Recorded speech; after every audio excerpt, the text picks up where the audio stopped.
Welcome back to episode 302 of the Hockey Cards Gongshow podcast. It's Baba Louie's Hobby Hot Takes Show with producer Phil and cousin Josh. Take it away, Phil. Take it away, Phil.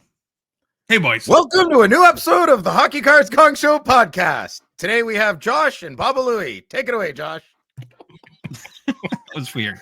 That was odd. See what happens when I don't have time to make a song? Now we don't even know what to do anymore.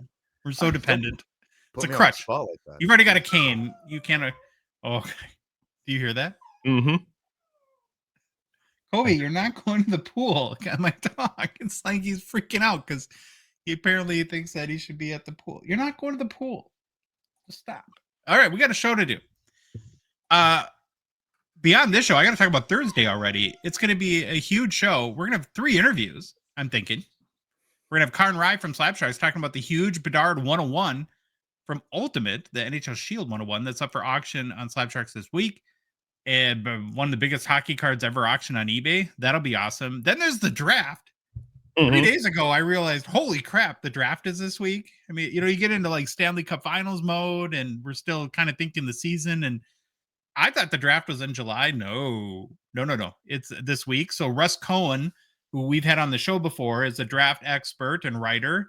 He's going to be on Thursday's show. And then Party Time Pat, Parker's Champions. We got to have Patrick Sullivan from Upper Deck on to chat about a set that I think all 3 of us are liking. Am I correct in saying that? Big fan of the new Parkers. Mm-hmm. So looking forward to that. Phil, you have a new video out yesterday. Tell us about it for people that haven't seen it. I've been homebound for almost 2 weeks now, so I decided to take 5 days of my life and make an 8-minute video. And it's the adventures of a hobby gimp. So you can take a gander. I would appreciate it. It's not very long and it's very different. We're stretching your creative muscles, which is good. You're learning new tricks. Yes, I wanted to do something that I knew was going to take a while and be very tedious. And I picked it. Yeah. So everything you see there is taken over the span of 5 days because your loud collector Phil here isn't moving too quick. And things are going to get better, though. I can feel it. I'm on the way up after next week. Friday Nights with Phil. How was that? It's fantastic. I had a great time with my co-host, California Dave. It was Parker's Champions Week, and just absolutely fantastic. I hit another Gretzky, not on Friday Nights with Phil, but in my Parker's Champions Week. Very happy. So I'm on fire with that. Dave was recording from Utah. I'm starting to believe California Dave doesn't live in California. He's permanently on vacation. So, there's that. He surprises me every Friday. And Mike DeStefano, fantastic guy, works for TSN. He has his own card podcast as well, very different from ours, but check him out.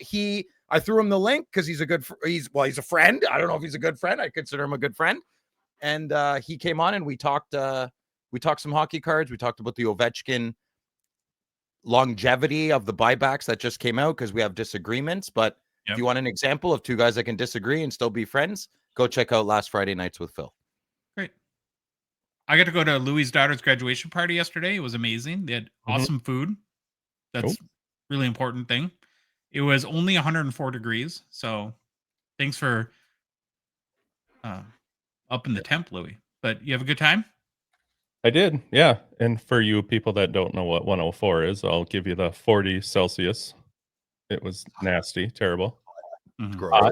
But sticky? Was it sticky? Was it humid? I don't know if it was, Josh. I don't know. Not too bad. Mainly dry, I would say. But it was, at about 10 o'clock, I went outside to start just putting things where it needed to be. And I figured I'm just staying out here now because I'm soaked. And everybody else was soaked when they came too from different parties or whatever. So yeah, it was hot, interesting, but was fun, success, and move on. We took a video to show Phil because they're like weddings here in the U.S. The video. Josh sent me a video of Louie's house at the grad party, and Louie's grad party for his one daughter was as big as my entire grade's grad party. Well, there's a bit of complication in my grad party, but I was at the physical party where my grade graduated, and it was as big as Louis, maybe even smaller. They throw grad parties in jail? Get out of here, man. Don't we have a big show here? Come on, let's go. We have a Young Offenders Act here in Canada. You can't Google me. Yeah, so balance a grad party, a show, and anniversary today I got to get through, and let's do it. Oh, it's your anniversary today? Yeah, Oh, Happy anniversary to Joanne Sure, Louis. and Baba Louie. technically yesterday, but today, yeah, as we Okay. record. okay. Get the light some candles, the bubble bath. Ooh. Ooh. You gonna supersize her fries for Bubble bath. dinner, or what's going on there? You take bubble baths, you swim in your own dirt. Yuck. All right. Hey, some guys buy other people's dirty bath water. That's I've so heard. gross. That's so gross. Come on, Kate Beckinsale, you wouldn't, please. No. What? No. Well, obviously, you've never seen Underworld. Yes. Well, you haven't. You're GP. scaredy cats. Yeah. Talk about Grant. Speaking of bathwater, let's talk about Grant. GP Sports Cards, the official breaking partner of our show, the Hockey Cards Gongshow podcast. Now, Grant from GP just had a crazy trip to the Big Apple. Mhm. Was set up at Fanatics Fest, had the Bedard Cup Shield 101 in hand there. He and Brad Hartland, can't wait to get the story on this. We're going to have Grant on again soon. Somehow, like within a day, they teamed up to get it graded at PSA. Not graded, authenticated, and then I guess the auto graded. And I've never wanted to jump on your show more, Phil. I held restraint to explain because people are losing their mind over why would you get this card authenticated. And on face value, it does make sense, right? It's like, well, why do you need to? But you actually really do need to. And I think Grant's going to explain that when it makes it, nobody would want to buy it if it's not authenticated because it's insured by PSA. I tried to explain it. Did you see my train wreck? I was like, yeah, it was bad. I tried to explain it. I tried to communicate in a very understanding way, and I fell right on my face, but I saw you in the chat, so I let it go. And in this case, it may, because there's the video footage of Grant opening it, but I'll give you the cliff notes. Let's say that you bought a 1-of-1 shield that was raw. And then 6 months later, you go on Instagram and you see a clip from a breaker that pulls the same 1-of-1 shield raw that you just spent $100,000 for. You're out $100,000. Mm-hmm. If that card was authenticated by PSA and it's proven that it was faked, then they reimburse you the money, the value of that. So that's why a buyer, if you're going to spend 6 figures on a card, you would want it authenticated by PSA to have that level of insurance. And then you can crack it out if you want. That's up to you. Sure. Then it loses the insurance. And the point is, somebody say, well, that why would someone do that? For a card that's worth $150,000, you could find a way to fake that card, and someone will try. Someone will try. Yeah. So that's the reason there. So he'll be on to talk about that. In the meantime, though, head to gpsportscards.com, get your spots for Wednesday's break. Grant is on the heater of a lifetime.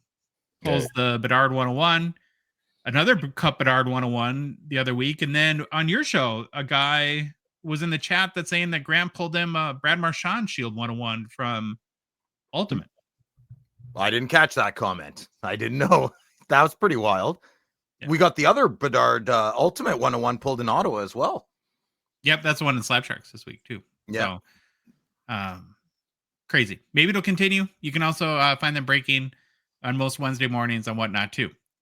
Quick hockeychecklist.com update. The 24-25 O-Pee-Chee Platinum checklist is live. You can go see it out at hockeychecklist.com. Phil is besides himself that Zach Werenski is not on the checklist. How do you forget him? That's just who's in charge of the O-Pee-Chee Plat this year? Is it Billy? It's Billy, isn't it? It's usually Tony, I think, that does platinum. Tony, come on, Tony. Who's the boss, Tony? Yeah, who's the boss? Oh, Alyssa Milano. Oh, she's second for sure. Yeah. We're not going to do the whole Tiffany Amber Thiessen thing because that's just no. Okay. Also, we're working on some small feature upgrades related to searches. I think there's one part of that people are going to like. Can't wait to debut that hopefully next week. And then other than that, just plugging away, adding more checklists. Now we're on to Discord. Got a lot of updates today. Yeah. Can I offer a suggestion for our checklist quickly? Can we, I want to collect, I I've compiled my own list of Brady Tkachuk, all his rookie cards, all ridiculous amount of them. Maybe in the future at some point we could go like 2018-19 Brady Tkachuk enter, and then all his cards from that year pop up. That's something I would like for. Yeah, a lot of people have requested something similar. The term that I kind of coined that would be like a universal player search.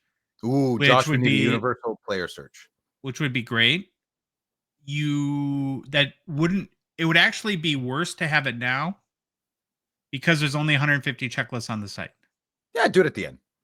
So you have to have everything there. Because otherwise, if there's, let's say, Brady Tkachuk's in 800 sets and there's 150 currently on the site, then you would do a search for Brady Tkachuk and it would have incomplete information. We don't want that. I want complete information. Yeah. No, So that will definitely happen once we get kind of everything on there, all the modern sites on there. Awesome. There's sets on there. Discord.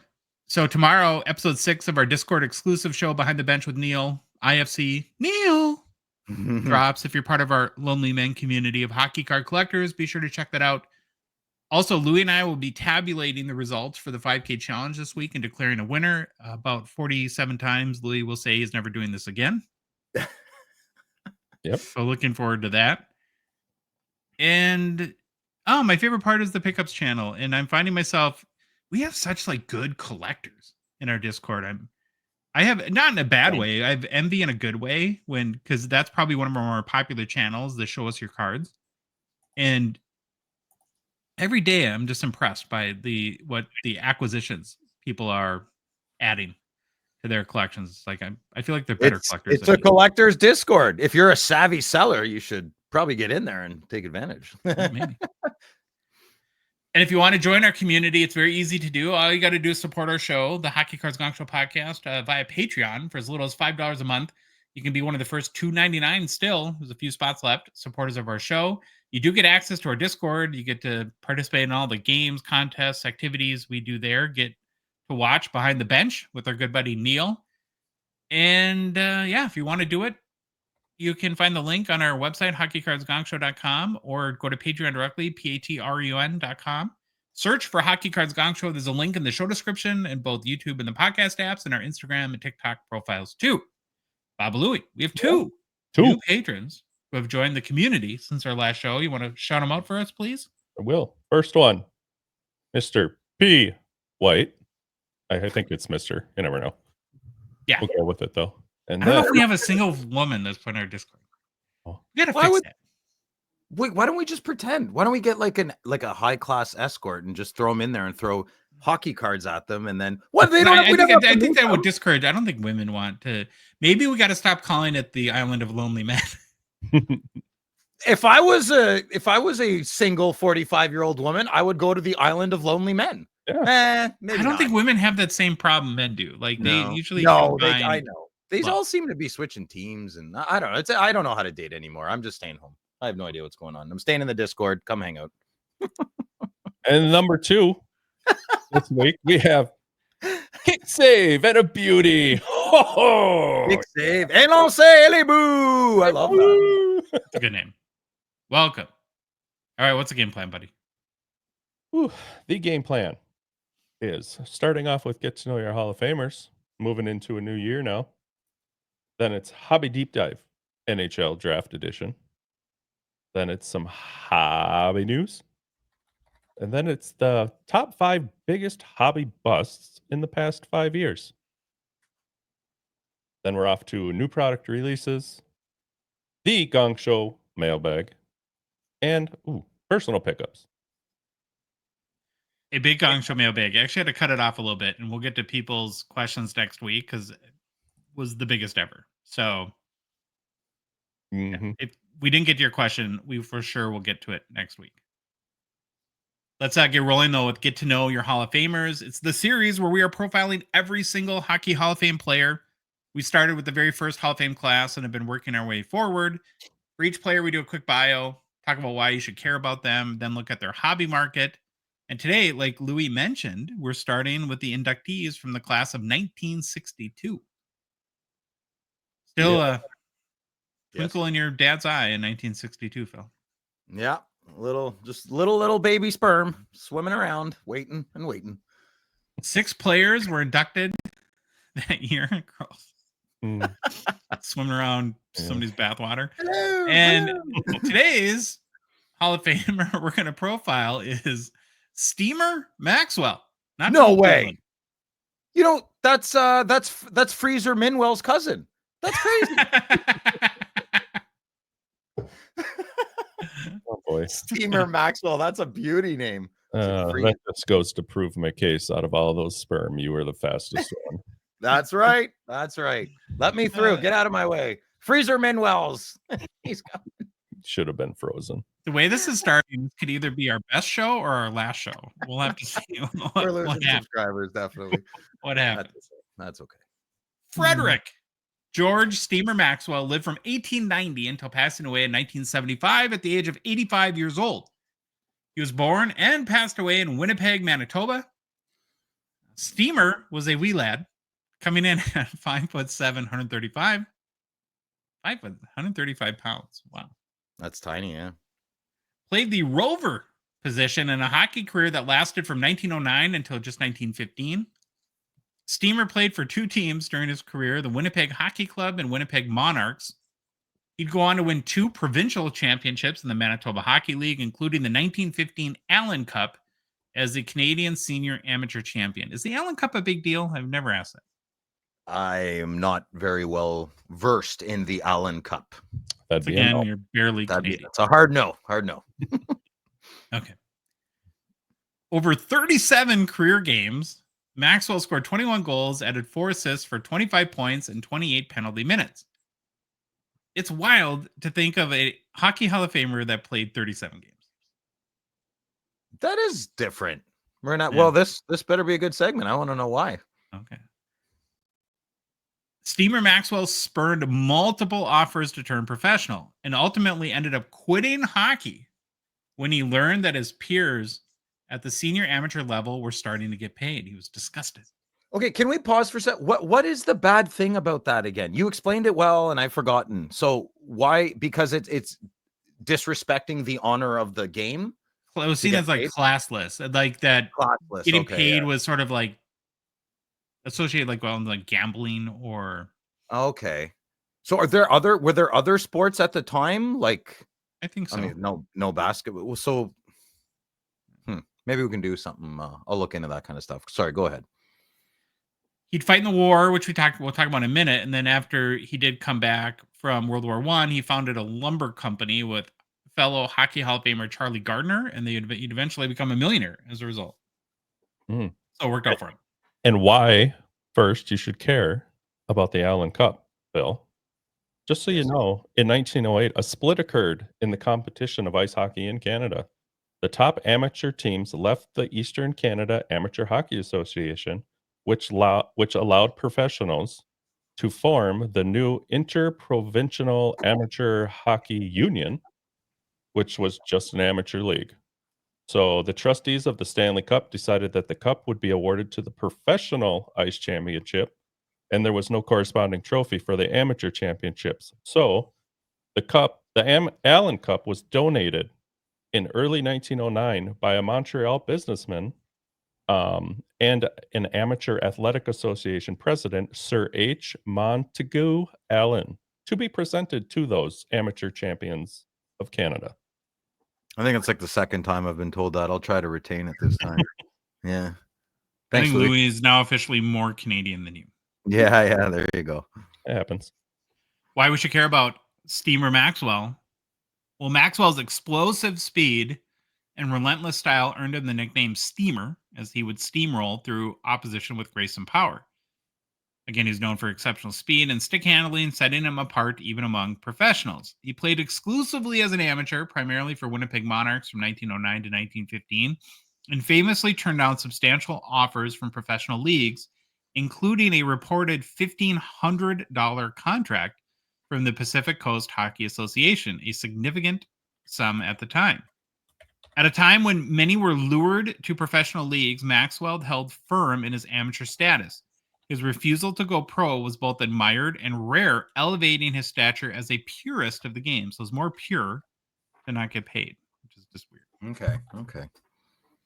Soon after captaining the Winnipeg Monarchs to the Allen Cup, Maxwell enlisted in the Canadian Expeditionary Force in 1915, joining the war effort in World War I. His decision to enlist marked the end of his hockey playing career. Maxwell served as an infantry lieutenant, a leadership role typical for men of his background. Athletes and community leaders often entered at this level. In the 27th Battalion from the city of Winnipeg, part of the 2nd Canadian Division, and was the first Manitoba-raised unit sent overseas in May of 1915. The 27th Battalion deployed in France in September of 1915, joining the Western Front with the 6th Brigade, 2nd Canadian Division. The unit saw major action in key battles of the war, including the Second Battle of... What's YPRES? Why? Herps. Herbs? Yerps? Yerps. Sorry. Yippers. Canadians. It was Canada's first large-scale engagement of the war in Somme in 1916, Vimy Ridge in April 1917, Hill 7, Passchendaele, and then the 100 Days Offensive, including Amiens, Canal du Nord, and Valenciennes. Wow, so you saw a lot of action as part of that division. And while there's no direct archival record of Maxwell's injuries, many veterans that returned were wounded given the intensity of the fighting, and it's believed that he was physically affected by his service and did not resume his hockey career as a result, coming home. So Maxwell's enlistment in 1915, leaving hockey at his peak, and his service in the Western Front reflect a profound sense of honor and duty, of course, to him and Canada. That's why a relatively short career. No, it's good. Now, looking at the Steamer Maxwell hobby market, there are no playing days cards because he was an amateur and not part of he could have been part of the 1910, 11, or 12 sets. But of course, he has been immortalized in the 1985 Cardophilium set. And the highest sale is a raw copy for $1 in December of 2024. I'd buy that for $1. I'd buy that for $1. And that, boys, is your Hockey Hall of Famer, Steamer Maxwell. Good job, Josh. Excellent. Right. Cardophilium to the rescue. Get them while they're hot. Well, we got to start talking about the draft because it's on Friday, and we're so organized on this show. Upper Deck is a sponsor of the draft again, which is kind of cool. Oh, Louie, you're sideways. Great. I got my way in there. You think Dave's gonna go in LA? I don't know. Yeah. If he was home, I don't think he's home. Yeah. We don't even know if he lives in California. The top 5 picks, in case you forgot: New York Islanders, the San Jose Sharks, Chicago Blackhawks, Utah Mammoth, which seems weird to say. I kind of got Utah Hockey Club now etched in my brain. Yeah, me too. And then the Nashville Predators of the 5th pick. So in honor of the draft, we're going to do our hobby deep dive on some draft prospects this week. And I selected 4 of who are considered to be the top prospects. Ooh. We had Phil erect the hobby poll. Yes. Then you, the good listener, selected which of the 4 that we should deep dive today. So here were the 4 options: Matthew Schaefer, Michael Misa. Well, I always think of Misa, Jaja Binks, Usa. No.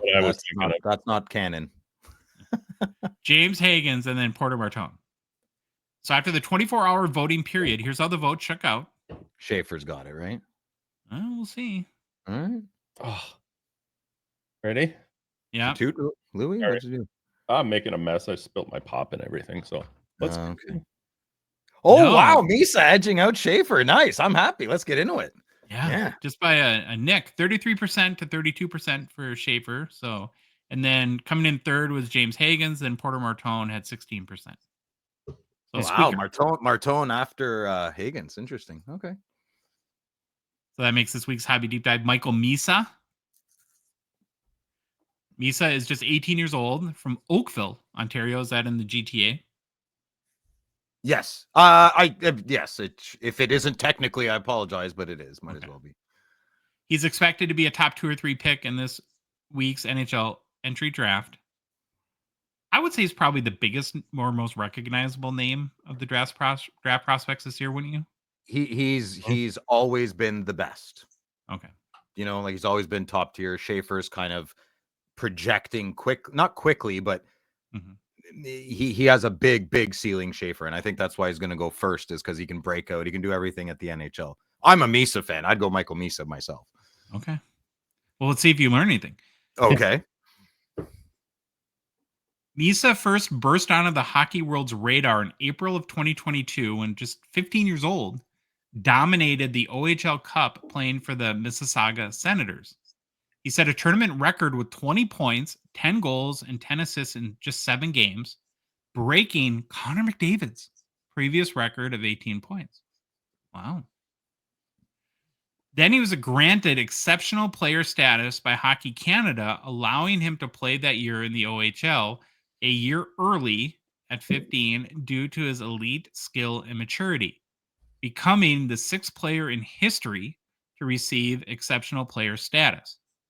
He was then taken first overall by the Saginaw Spirit in the 2022 OHL Draft. And in his first OHL season with the Spirit, played in 45 games, scored 12 goals, added 34 assists for 46 points. So at 15, averaged more than a point per game in the OHL. Not too shabby. He did miss some time that year due to an injury, but still led the OHL rookies in points per game with 1.06 and won the Ems Family Award for the OHL Rookie of the Year. He was also named to the OHL First All-Rookie Team and named a CHL Rookie of the Year finalist. How many goals did you say he scored his first year? 12? 12 goals and 46 points in 45 games. No, he must have scored more than that. That's a bad year. Oh, he was only 15 though, right? Mm-hmm. And he was injured, so missed 20 or so games too. No, I know, but 45. I'm just thinking, Michael, like he's like a 2-point a game player, man. Like, okay, yeah, I guess. Well, playing against maybe bigger boys. I'll just have to listen and follow along. We'll see what happens. All right. In his second OHL season, which was 23-24, he played 67 games with the Spirit, scored 29 goals, and totaled 70 points as a 16-year-old. So he went from 12 goals in year 1 to 29 in year 2. That included 29 power play goals and a 10-game point streak, and helped lead the Spirit to win the Memorial Cup. Following the season, Misa was named to the OHL's second All-Star team, and his consideration as a top 3 draft prospect really started to take shape or surfaced at that point. That brings us to this past season with the Spirit, where he dominated. Now, I think this is where you'll start to recognize some of his performance fell. He scored a whopping 62 goals and totaled 134 points in 65 games played. That's an amazing 2.06 points per game. He led both the OHL and CHL in points, capturing the Eddie Powers Memorial Trophy. Misa tied Patrick Kane for the most goals in a draft-eligible season. He also recorded an OHL leading 11 game-winning goals, scored 4 shorthanded goals, which was tops in the O, and took home a bunch of other hardware this last season too. The Red Tilson Trophy, the OHL's most outstanding player, the Bobby Smith Trophy, Scholastic Player of the Year. Scholastic Player of the Year. What is this, a book fair? Get out of here. Nerd. CHL First Team All-Star and CHL Top Scorer Award, and was appointed the 26th captain of the Saginaw Spirit and their franchise history in January of 2025. So pretty good timing to go off, I would say, in your draft eligible year. Now, here's what scouts are saying about Michael Misa heading into this week's NHL entry draft. He's pretty good size at 6'1", 180 pounds. The skating, he's given an A grade on skating. Quick acceleration, smooth edge work, and powerful strides. Creates separation easily, especially in transition or off the rush. Hockey IQ A+. Gotta have that. Gotta have that. Elite level anticipation, reads ice like a pro, sees plays before they develop, elite playmaker with deceptive passing. Offensive tools A+, lethal wrist shot with quick release, accurate from high danger areas, tight control in traffic, excels in small area puck battles, and That's can huge. thread passes through seams at full speed. Yeah. Defensive game, the grade is given a B plus, above average back checking and awareness for his age, strong in the faceoff circle, and responsible in transition. Intangibles, A. Named captain of Saginaw at 17 years old, speaks volumes for his maturity, known for training hard and playing with consistency, which is, I think, another big characteristic you want to see, and plays with poise under pressure, does not overcomplicate the game. Clutch. He's clutch. He's a winner. He's a champion. I don't think you can go wrong with Michael Misa. I know why the Islanders are probably going to take Schaefer because they need a guy like Schaefer. They need they need a Roman Yossi, Drew Doughty type of player. You can build around that. So I get why they wouldn't take Michael Misa. But for San Jose, you got Will Smith, Celebrina. Now you're going to get Misa. Oh my God, that doesn't seem fair. So some projections for Misa is some scouts have called him like a mix of Matthew Barzal's skating and vision with Nick Suzuki's poise and versatility. Oh, he's better than Suzuki, I think. And I love Suzuki. I would put him, if I had to, I would put Michael Misa like I've heard a John Tavares comparable, but John Tavares isn't a very good skater. And neither was Michael Misa a couple years ago, but that was the biggest knock on him. And just like Crosby, wasn't good at faceoffs his first year. Now he's one of the best because he sucked at a thing and he got really good at it after a while, right? And lastly, I think he reminds me of, I heard the best comparison, Tyler Seguin. If he could be, I think he'll be better than Tyler Seguin after Tyler Seguin had that bad injury and he was never the same after that, but that's who I would say. So the ceiling I've seen listed as a first line NHL center who can run a power play matchup against top competition. The floor, reliable second line center with two-way upside. So it doesn't seem like there's much of a downside. He can play wing too. Mm-hmm. He can play wing. Yeah, so we talked about if Matthew Schaefer does go number one to the Isles, then is San Jose going to have Michael Misa? And now do we have more expensive break spots again for San Jose next year? Yeah, I know. They're going to be a fun team to watch if they get it to click. Or they could turn into Buffalo and see you later. And although he's 18, I think the prevailing thought is if everything goes well and he produces in camp, that he will play in the NHL next year. So I think that's the thought as of right now. So we're going to round out the Michael Misa profile with his top 5 highest selling pre-NHL cards because he doesn't play in the NHL yet. He hasn't even been drafted. We didn't talk about something. What? He wasn't invited to the World Junior team. My country didn't invite him. And at that time, I could be wrong, but I believe he had 25 goals in 25 games when they didn't even invite him to training camp. So I think Mr. Misa is going to have something to prove this year. Chip on his shoulder. That's good. Good. Yeah. So any sale made by eBay has been verified, of course, as paid for in Terapeak. Coming in at number 5 is a 2022 Upper Deck game dated moment gold. Misa celebrating his first overall pick in the OHL draft. Sold for $379 via eBay in August of 2024. Number 4 is a 2022-23 Upper Deck CHL Star Rookies Auto, sold for $405 via eBay in October of 2024. A lot of M's in that auto, eh? Yeah. Michael Misa. Misa. Number 3 is a 23-24 Upper Deck CHL Prominent Combos Auto with Michael Misa and Zane Perek. That's out of 15 dual auto there. Sold for $453 in May 30th, so just a few weeks ago. Nice. Number 2 is a 23-24 SP Game Use CHL, I think. I didn't know they had a CHL product, but must be. Authentic Prospects Misa Auto Patch out of 49 sold for $634 this past February. Jesus. It's big bucks. And then number 1 is a 23-24 Upper Deck CHL The Best Is Yet to Come, one of my first sayings.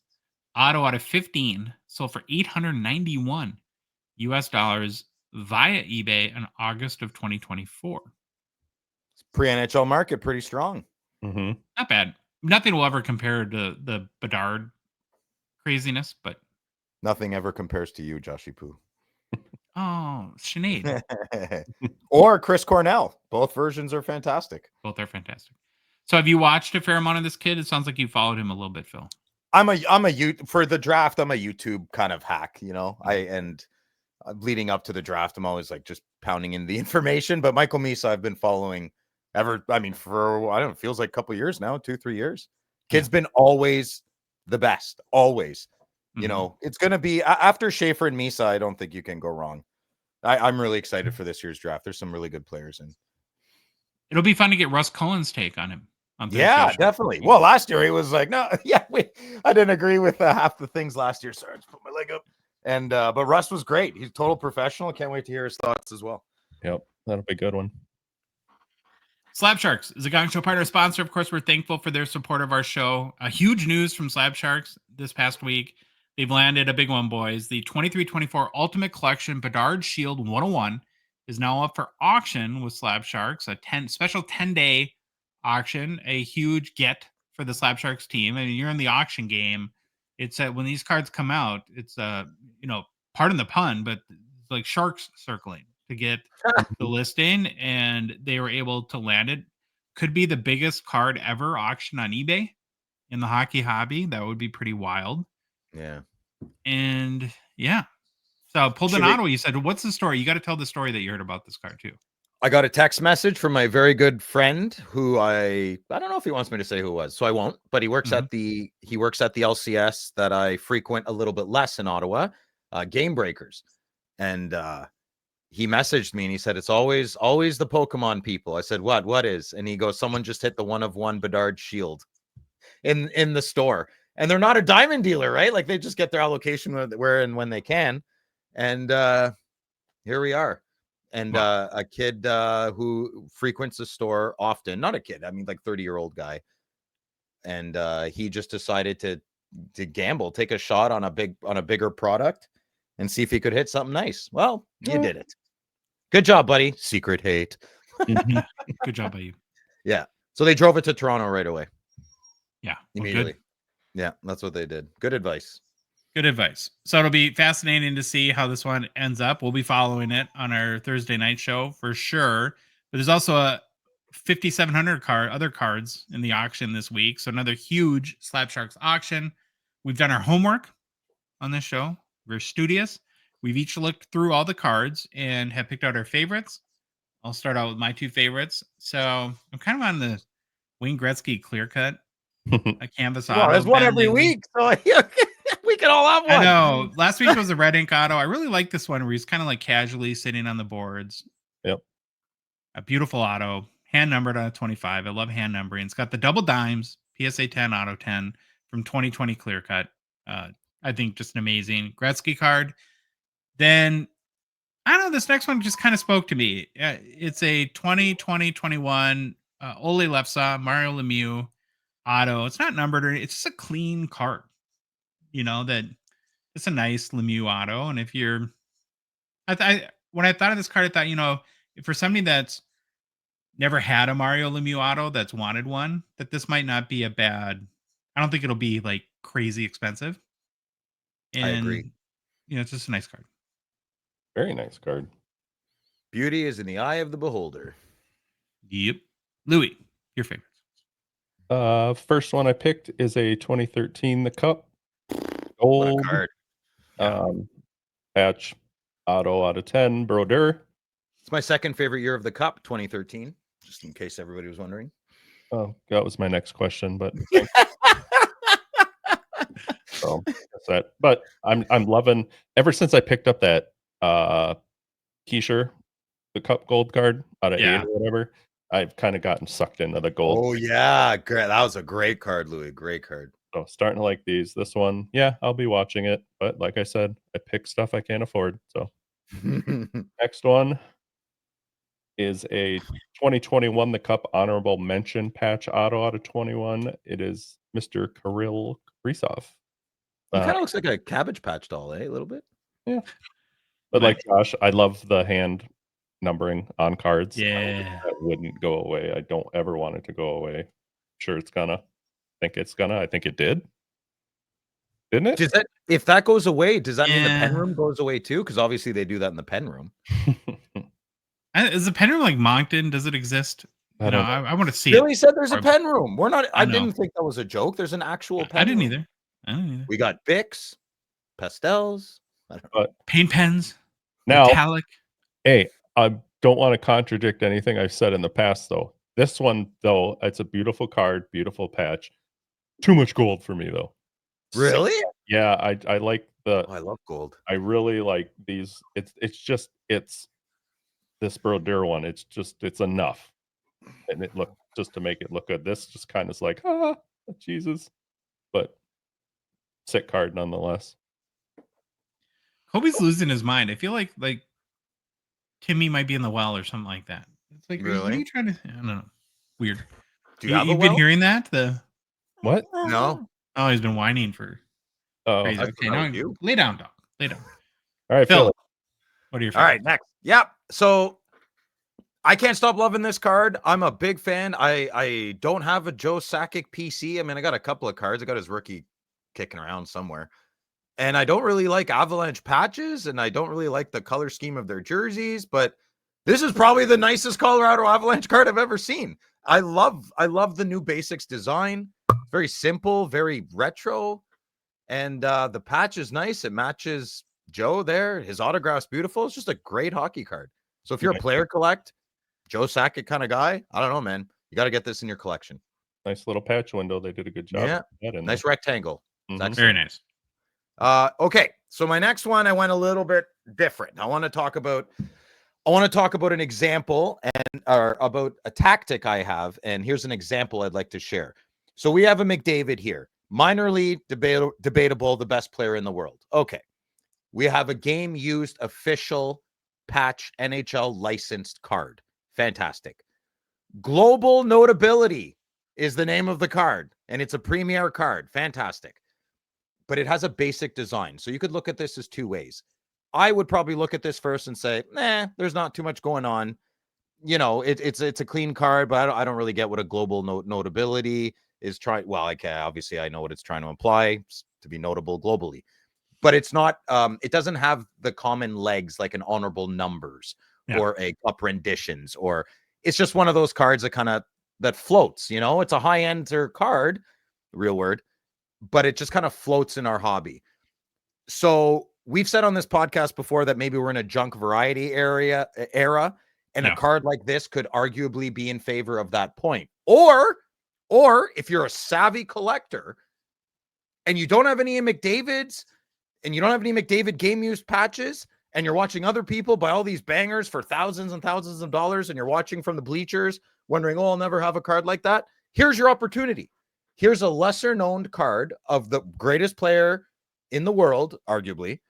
And if you want to buy a card for an investment, this is probably not your card. But if you're a hockey card collector and you want a nice McDavid, I would probably keep my eyes on a card like this. And there's many other cards like this. Mm-hmm. Current bid is $52 Beaver Bucks. So keep your eyes on it. It's a game used patch. It's a nice card. It's got Connor on it. Mm-hmm. You know, it's not rookie year or anything. It's not even second or third year, but it's a great hockey card of a fantastic player. Great point. Nice patch too. A lot of $20,000 McDavids with worse patches than that. Exactly. Very good point, Josh. Very good point. Well, America's represented through us. Not that we take credit, but we'll try. In this week's auction, we have to highlight a few because America came up big in the Slapsharks auction. Is this card any good? A 2014-15 Upper Deck Leon Draisaitl Young Guns exclusives? 100 PSA 10? Is that a good card? Not too shabby. All right. Best passenger in the league. Carter's gonna punch me. Pop 5 at the PSA 10 grade. If you're into that pop count thing, a great looking design too for the exclusives this year. It's got the gold foiling, which I really like too. You mean 10 years ago? For this year, I was referring to 2014-15 as this, but you're right. It's a poor word choice. So thank you for the correction. I'm glad you corrected it. Good. I'm glad you can point out all my flaws. Oh, get out of here. And then speaking of huge cards, a 2008-09 The Cup Wayne Gretzky Emblems of Endorsement patch auto out of 15 raw. California Dave might need this card. Yeah, there he is. Look. Yeah. Jesus. Yeah. Sad face. Have some self-respect, Kobe. Awesome Gretzky Kings patch auto, of course. So big card there. And then if you're the Panini Prism type, Mm. this is a big card. 2013 Panini Prism Gold Prism out of 10 of That's a Gino. big card. That's a Evgeny big card. Malkin, Yeah. PSA 10. America representing in the Slab Sharks auction. I think he's Russian. No, it came from us. Oh, right. I thought you Submitted were by talking about American Malkin. Hockey Card Collectors. See, where America contributes now to All cards. right, in the settle Slab down, Sharks. America. Settle down. Put your skirt down. Let's go. Move over, Canada. America's Yeah, coming. okay. Relax. Relax, everybody. I don't see Canadians bringing heat like this to the Slab Sharks auction. We're throwing insults at you. You're rude, you Americans. Stop it. You're so loud and boisterous, you don't even know who's yelling at you. Mhm. Kobe. Josh, Okay. Control your house. If you're a Hockey Cards collector, have not considered giving Slab Sharks a shot to help sell your cards on eBay, well, then we'd strongly recommend doing so. Slab Sharks makes it very easy to sell your cards on eBay. They basically do all the work, so you don't have to. All you need to do is ship them in or drop them off with the rep, and Slab Sharks takes it from there. And of course, we partner with them to make it just as easy for American hockey card collectors to sell their cards on Slab Sharks as it is for you Canadians. Easier to ship them than it is to say it. Apparently.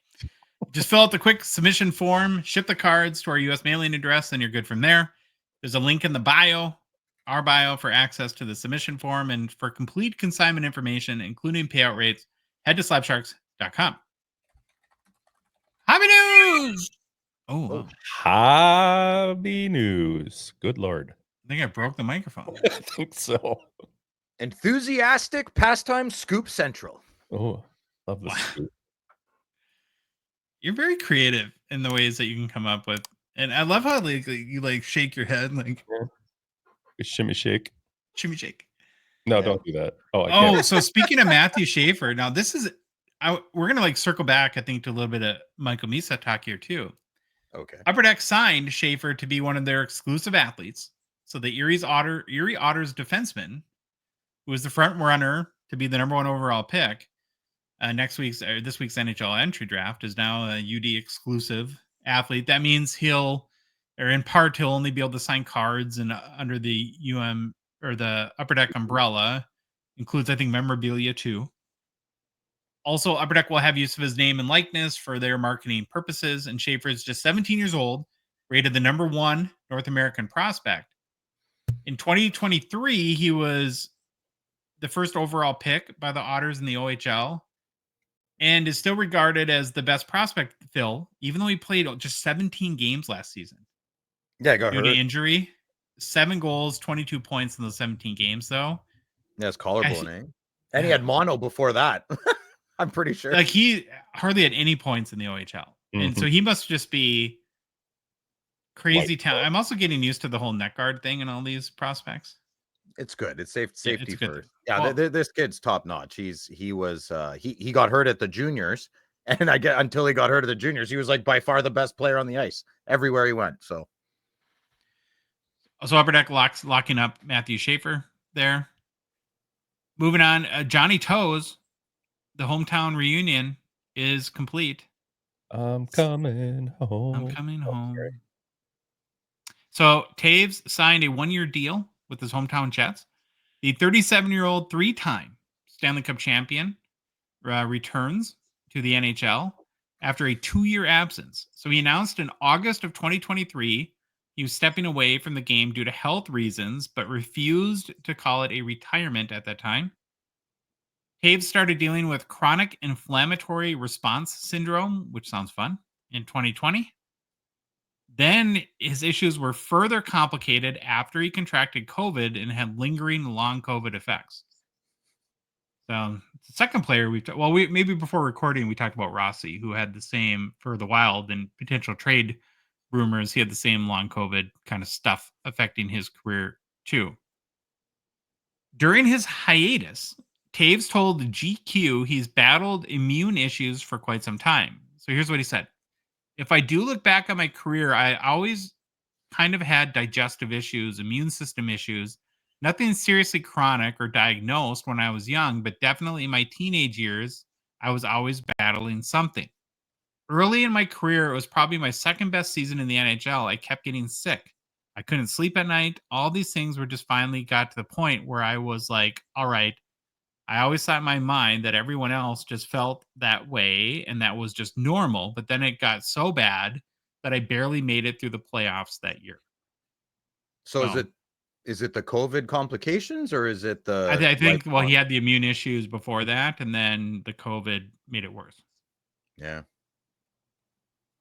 So it seems like he's healthy now and back in the NHL with the Jets. Signed an incentive-laden $2 million one-year deal that could pay up to $7 million if he reaches all of those incentives. And some early projections I've seen have him centering the Jets' second line with wingers Cole Perfetti, Mom Spaghetti, and Alex Iafallo. What do you think of that line? Not bad, eh? Not bad. No, not bad. So thoughts on a Taves return? You guys happy to see him? Oh my God, so excited. I'm a Seabrook guy. Seabrook was one of my favorites on that team, but Jonathan Taves, I think it's great for the league for him to come back. Winnipeg boy. I want Winnipeg to get to the finals. Maybe he can help him do that. Seems to be the trend now, get an old guy on your team. Well, he's 37. He has had 2 years off though, so he doesn't have that wear and tear on his body. It's probably a crapshoot. Well, he's got he doesn't have the wear and tear, so that would be good as well. But then he's also not growing with the pitch, to use a baseball like he's lost the speed of the game. We'll find out, right? I don't think so. Jonathan Taves, sorry, he knows if he can play or not. I trust he's a professional athlete. If he says he's ready to come back, he will. If he's hurting the Jets, he'll take himself off the ice. That's the kind of player I think he is. That makes sense. Yeah. I was excited when I saw this news that he's coming back because he's such an exciting player, and even older, he's still a great guy to watch. Super smart out there on the ice. The only thing I didn't like is when I saw what team he was going to, because now he's in our division. Yep. And he's your enemy now. I guess I get to see him. Well, he was in our division, but I didn't want him to come back to it. But I'll take it. I'll take it. This Toews guy keeps coming around. Can't get rid of him. You love so many teams, though, Louis. He's bound to be on one of your enemies. He'll look good in a Jets jersey, too. I think he'll look real good. Yeah. Right on. The hometown thing is kind of a fun always, man. Hometown's great. Yeah. Johnny Toews is a 2007-8 Young Guns PSA 10 pop, just $2.99, 41% gem rate. Last sold for $358 US on June 5th. Down 13% in the past month, down 3% in the past 3 months. The 52-week low was this sale, $358. So buy low on Jonathan Taves. That's why he's coming back to play. He's like, my hobby value is going down. Time to get some more goals. Got to juice it back up. 52-week high, $800. So it's really low. An all-time high, $1,500 US in September of 2021. Wow. Last hobby news story. Did you guys see the Stanley Cup ratings in the US? I heard they weren't that good. Yeah, okay, that's what's our new word we've been practicing, Phil? No bueno. Oh, I got this. It's Spanish. No bueno. No bueno. No bueno. There we go. I love that. Yeah. The ratings were not great. In the Game 6 clincher for Florida, viewership across TNT and True TV averaged 2.8 million viewers, down 33% from Game 6 last year. Also, the lowest Game 6 viewership since the Canucks and Rangers battled for the Cup in 1994. And the whole series had ratings declines, not just Game 6. Overall, it's the least watched Stanley Cup series in the U.S. since 2007, when your Senators and Ducks clashed. The epic clash of the Senators and Ducks. Yeah, it wasn't that epic. It was kind of a thrashing. Apparently, though, having Edmonton in the finals did boost Canadian ratings, which I think, when Batman was trying to explain the ratings away, he was saying, well, when there's Canadian teams that people in the U.S. don't like to watch. So, but that says who? Just him? Up. Yeah. He's got to be the only guy that says that. I love watching Canadian teams in the final. It's awesome. I don't know. The GMs love him. The GMs love the little guy. And maybe it's because I don't even look at it that way. I just look at it as another NHL team. But yeah, it's cool that they're from Canada. I could really care less where they're from. In Quebec, do you know how we say no good, no good? Pabo, No. pabo, no bueno, Pabo? pabo.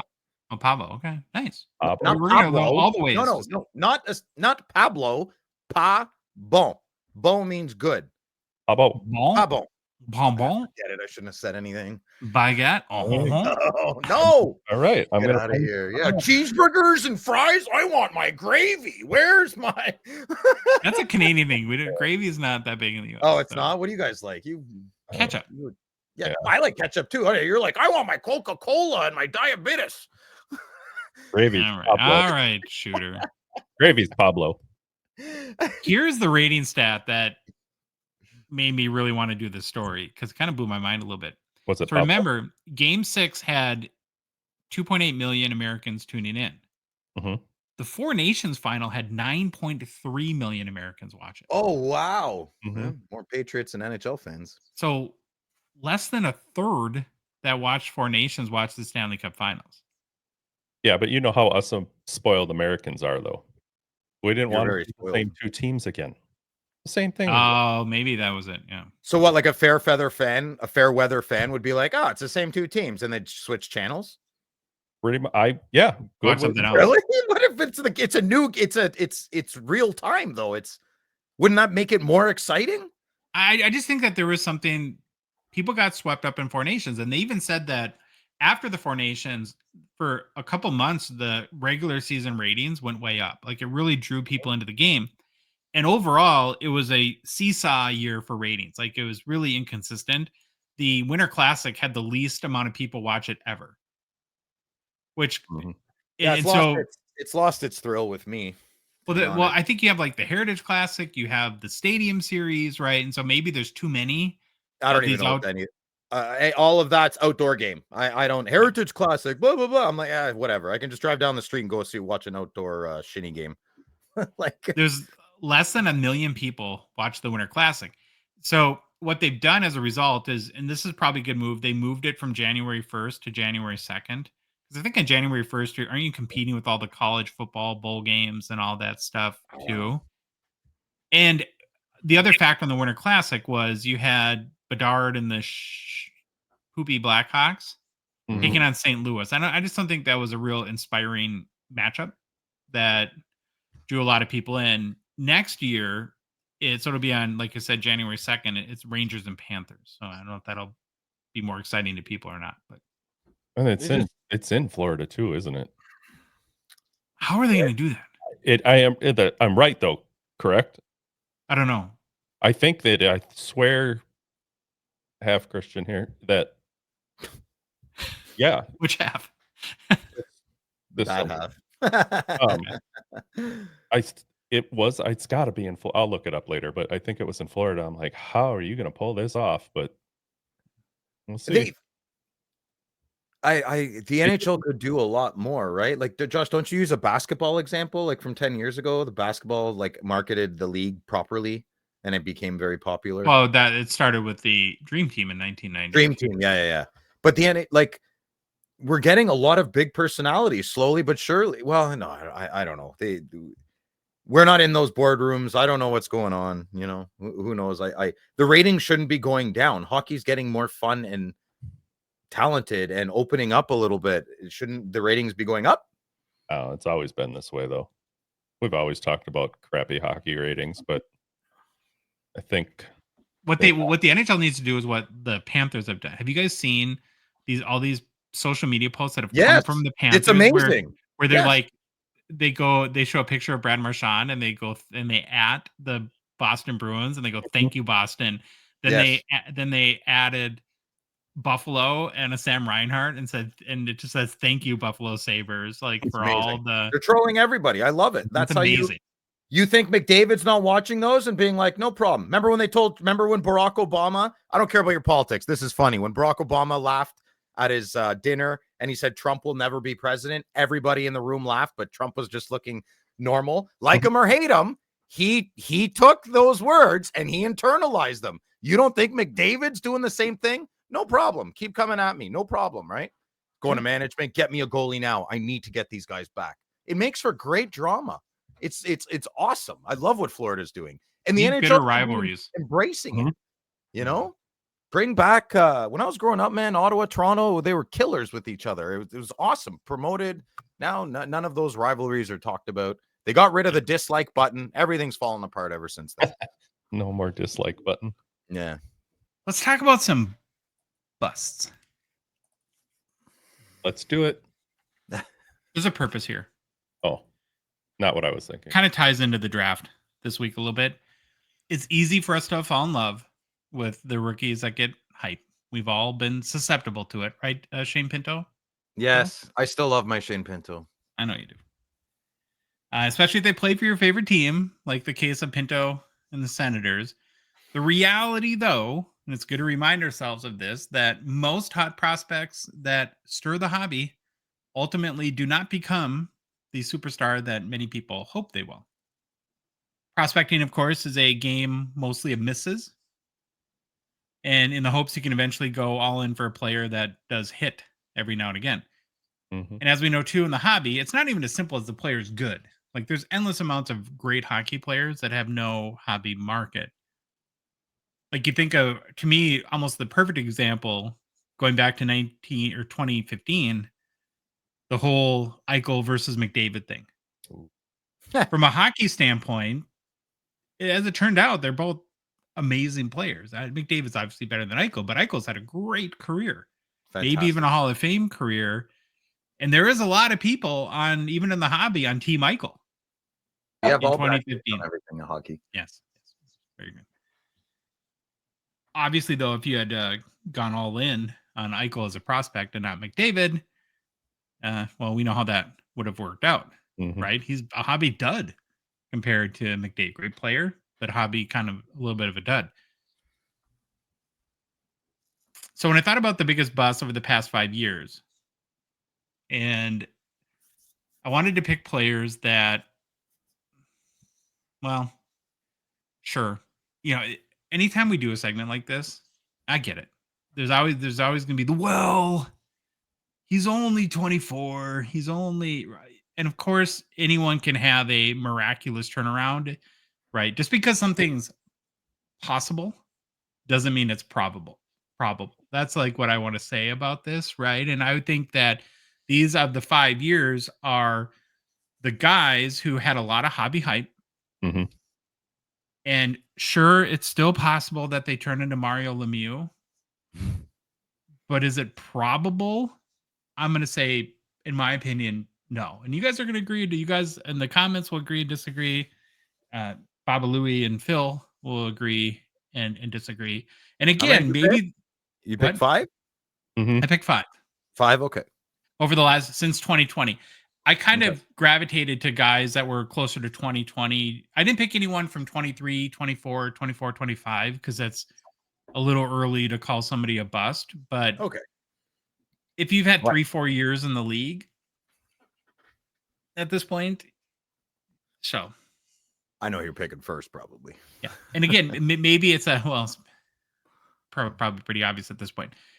And again, this is a good reminder as we talk about the Michael Misas and we get excited about the Celebrinis and the Minchkoffs and all the Gavin McKennas coming down the pipeline here, that prospecting is a game of very few wins, ultimately, right?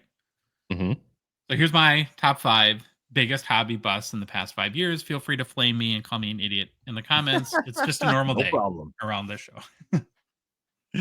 All right, number 1 is he's already on the screen.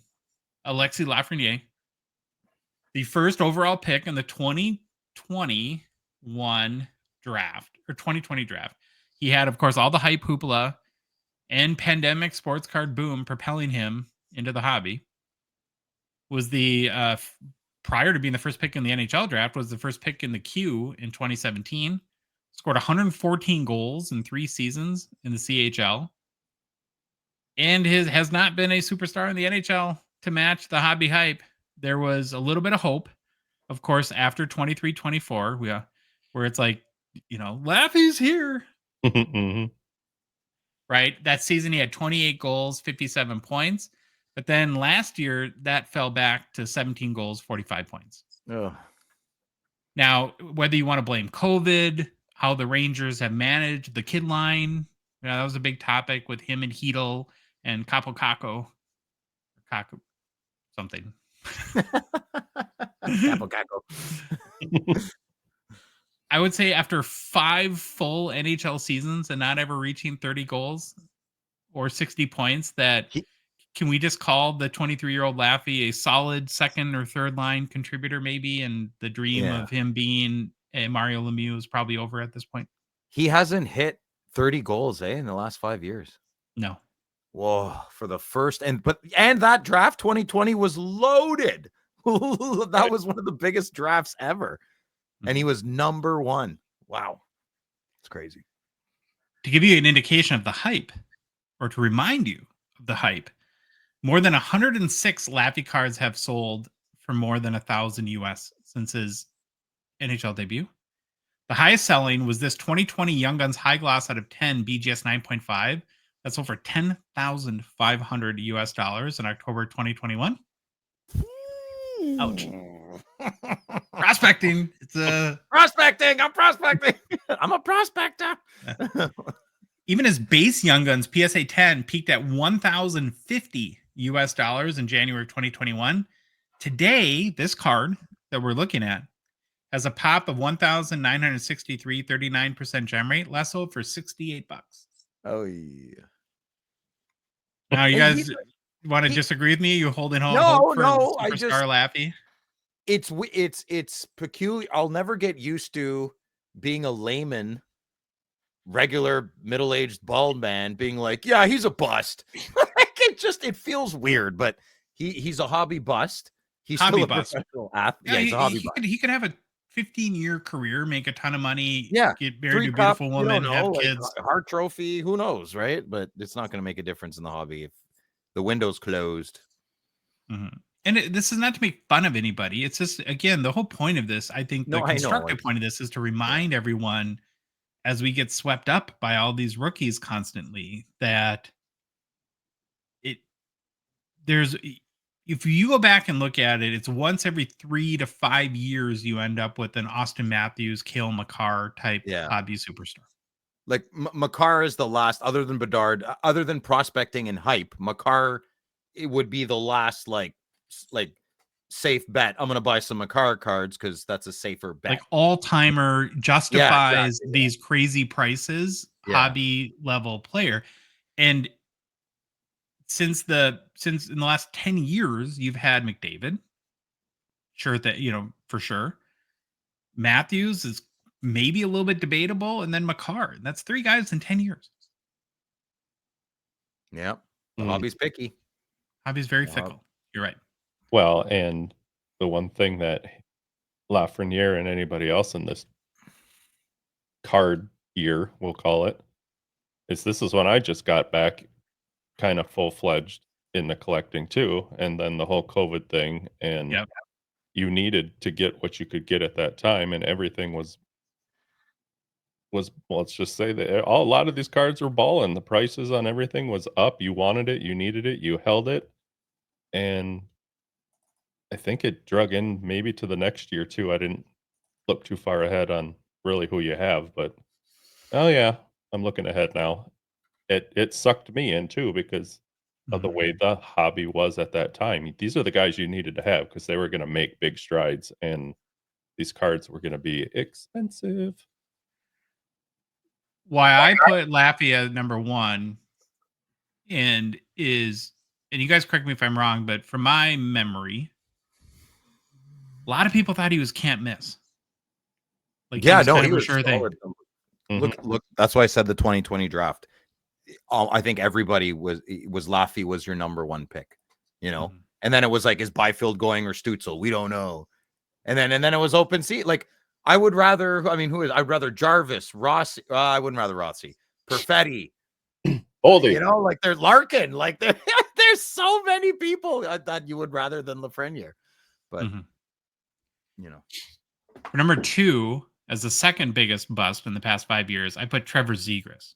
Oh yeah, for sure. This one killed me. Sorry.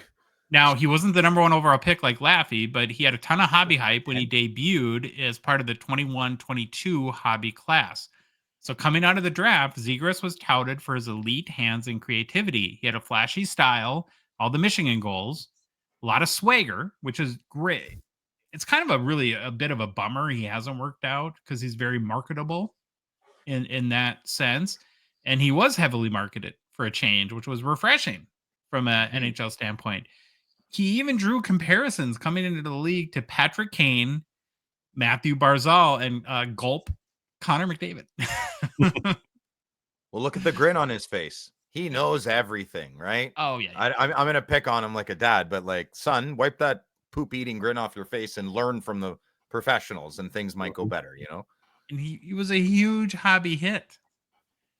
76 Trevor Zegras cards have sold publicly for more than $1,000 US, which includes this all-time top sale, which was his 21-22 Young Guns PSA 10 high gloss that sold for, wait for it, Phil and Louis, $11,500 US in September of 2022. No, it didn't. No, it didn't.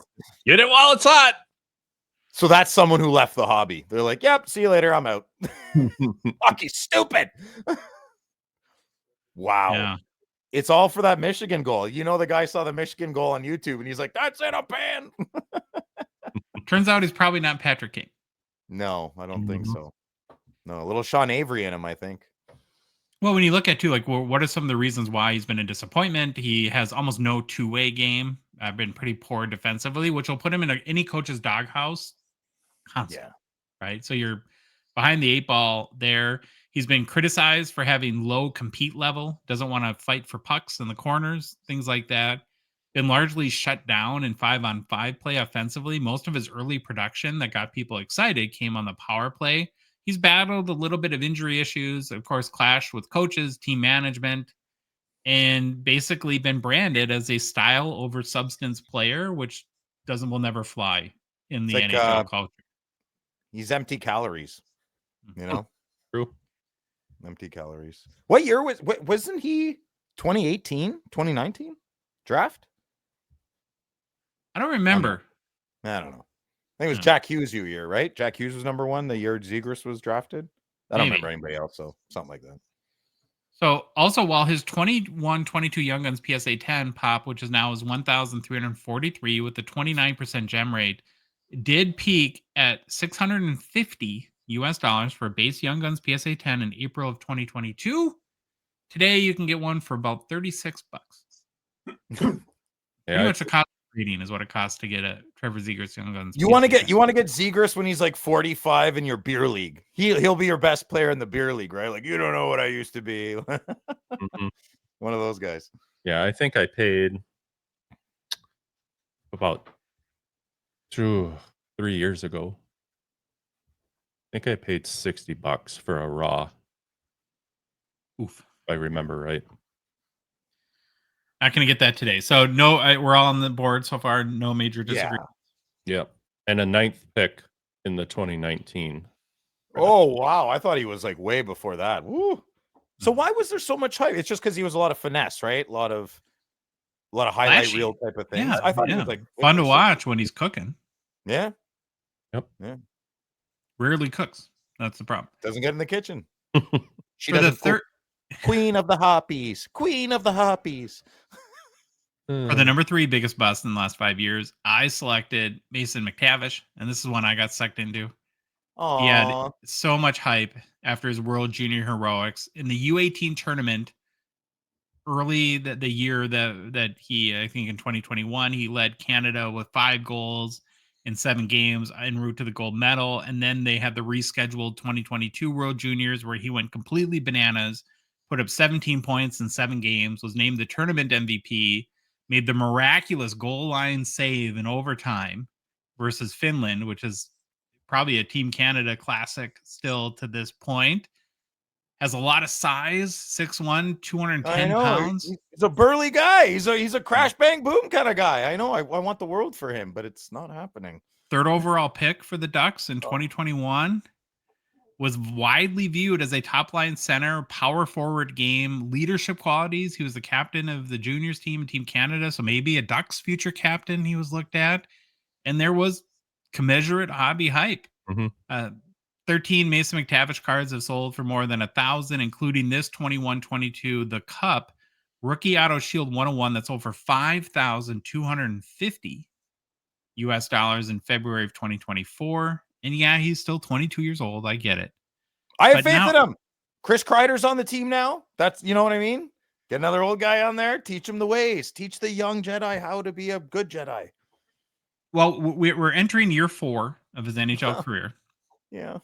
And he hasn't exactly lit the world on fire, Phil. His best season, no, he has inched up a tiny bit every year. His best season was last year. He had 22 goals and 52 points in 76 games. And again, as a hockey fan at 22, I'm much more comfortable with his trajectory. He probably will end up being a very solid player. Will he ever be a hobby star, though, at this point? The hype is poof, it's gone. I know. Right? He's just such a good Switzerland Canadian, kind of glad. Mm-hmm. All these guys have chances to be amazing as long as the Wild aren't looking to bring them on our team. Yeah, listen, I think the Ducks is a cesspool. You got Troy Terry, you got Leo Carlson. Mm-hmm. I mean, Cutter Gauthier. Cutter Gauthier. Yeah, like what's it? It sounds like that's the American version of.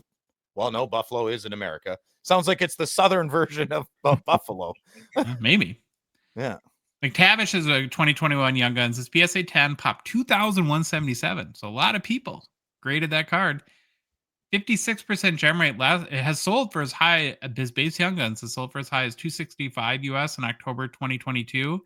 Last sold on June 20th for $30, and more. I recently sold for as little as $21 US. Oh. So he's my number 3. It sucks because I was a big fan coming in, and is it even possible to like what would a guy like this have to do to regain hobby? Would he have to score like 60 goals or something like that? No, you know what I think it's going to be? It's going to be the Olympics. If the Olympics are well done and our nations do well, maybe. I think that's their chance to grab the horseshoe again, maybe for the hobby. I mean, patriotic national pride would be nice. As a Canadian, I'd like to do well in that tournament, considering we haven't been doing that great in the past couple of years. But I think Mason McTavish, but his style isn't really like international type of play, right? I thought that of Brady too, but then Brady cleaned house at the juniors, or not the juniors, the World whatever week 4 nations. Yeah, so I think international play or trade him. When like a fresh start on a new team and he really excels. Oh, it was the Ducks' fault, you know. Well, if you were going to make any singular argument, even for Trevor Zegras, that would be it. I would love to see them trades just to. I think it's most likely he is what he is at this point. I'm talking about Zegras, but yeah, I still would love to see him get that shot on a different team. And you know, it would be a great HBO 1 hour special to do a 1-on-1 training session. Trevor Zegras with John Tortorella, just the two of them on the ice. Who comes out alive? Probably not. Well, I think we know who. I think we know who'd come out alive in that. My 4th biggest bust is Matt. I'm trying to guess. Yeah. Oh, I wouldn't have guessed that. Well, after Beniers won the Calder Trophy in 2022-23, it would have seemed inconceivable for him to be on the top 5 biggest hobby bust list just 2 years later. In that Calder winning campaign, though, he scored 24 goals, racked up 33 apples, and 57 points in 80 games. He led all rookies in points that year, played a top 6 role with the Kraken, and helped them lead the team to their first ever playoff appearance. The future seemed bright, and the hobby was all in. And in total, 35 Matty Beniers cards have sold for more than $1,000, including this 2022 Young Guns High Gloss, which is out of 10 raw, which is his top sale at $2,800 US, and that happened in February of 2023. And I guess, again, you know, this is the disclaimer for all. He's 22, but the past 2 seasons have been brutal. And he's taken a big step back. He scored just 15 goals and totaled 37 points in 77 games in 23-24. And then he slightly improved last season to 20 goals and 43 points in 82 games. Played every game. He's a center, I think, Beniers? Yes. Yeah. So he's first line, I'm assuming? It's not Chandler Stevenson. He was. I think last year they started to move him around a little bit. Shane Wright's first line? Oh, yeah, that's I don't another know. story with you talk about development issues, Yeah. right? Maybe Seattle too. And there's been a number of reasons or speculations as to why Beniers has struggled, from nagging injuries, line mate shuffling, confidence issues have been mentioned. Seattle's had big time power play struggles the last couple of years. That's affected points for everybody. And after he won the Calder, he became a focal point for opposing teams' defensive strategy. And that, maybe a little more attention on him from that perspective too. And again, where his 22-23 Young Guns PSA 10, which is now top 1,435, 31% gem rate, one sold for as much as 610 Mhm. US dollars in December of 2022. Now you can get one for about 45 bucks. Yeah. Oof. Wow. People get so swept up in these rookies. It's crazy. I did. Well, that- I went chasing after Beniers. I bought a raw from Troy. I think I gave him 35 bucks for it, and then I ended up selling it. I don't remember how much I sold it for, but it ended up 10 in. Oh, nice. But still, it's like, holy I'm crap. going. I'm buying Dustin Wolf cards, and again, I'm just as idiot as everyone else, right? And he'll probably give up like 70 goals a game next year. You know, is that why maybe they got Marchment from Dallas to maybe put him on the wing of Beniers? Like something. Maybe. Is that why these teams are doing these moves quickly? Right. I mean, I don't know. I'm playing armchair GM, I guess, but something's got to give. So for number 5, this was the toughest pick. The first 4, to me at least, seemed pretty obvious, but I chose Lucas Reichel because of Connor Bedard Oh. adjacency, I'm going to call it. And you'll have to hear me out on this. Oh, When the Blackhawks drafted Reichel with the 17th overall pick in 2020, these smart, agile, high-end playmaking skills were seen as a potential building block for Chicago. Then Reichel made his NHL debut as a spring call-up in March of 2023 and completely popped off. He had 7 goals, 8 assists for 15 points in the Hawks' 23 final games of the season. The hobby started to take a little bit of note, right? Mhm. But then the Blackhawks win the lottery and the rights to draft Bedard, and it's not hard to connect the dots between here we have a winger who has potential and hype, just had a 23 game stint where he scored 15 points, and now we're adding Connor Bedard as the center hobby savior to the mix. Here's a combo that we could be raving about for the, Patty Kane, Johnny Toews sort of, right? The next Blackhawks iteration of that. Yeah. And again, so Reichel did not have super high pedigree, and it came on very fast and furious, but in a short stretch, he had 3 cards sell for more than 1,000, which again isn't Wow. huge. But he also had this Black Diamond Extra Exquisite Rookie 101 Shield that went for 4,412, not even an auto, US in August of 2023. There was a huge amount of Lucas Reichel hype, if you guys remember, Mhm. heading into Bedard's rookie year. But I don't remember. since that 23 game stint in March and April of 2023, it's been a pretty rough road for Reichel in Chicago.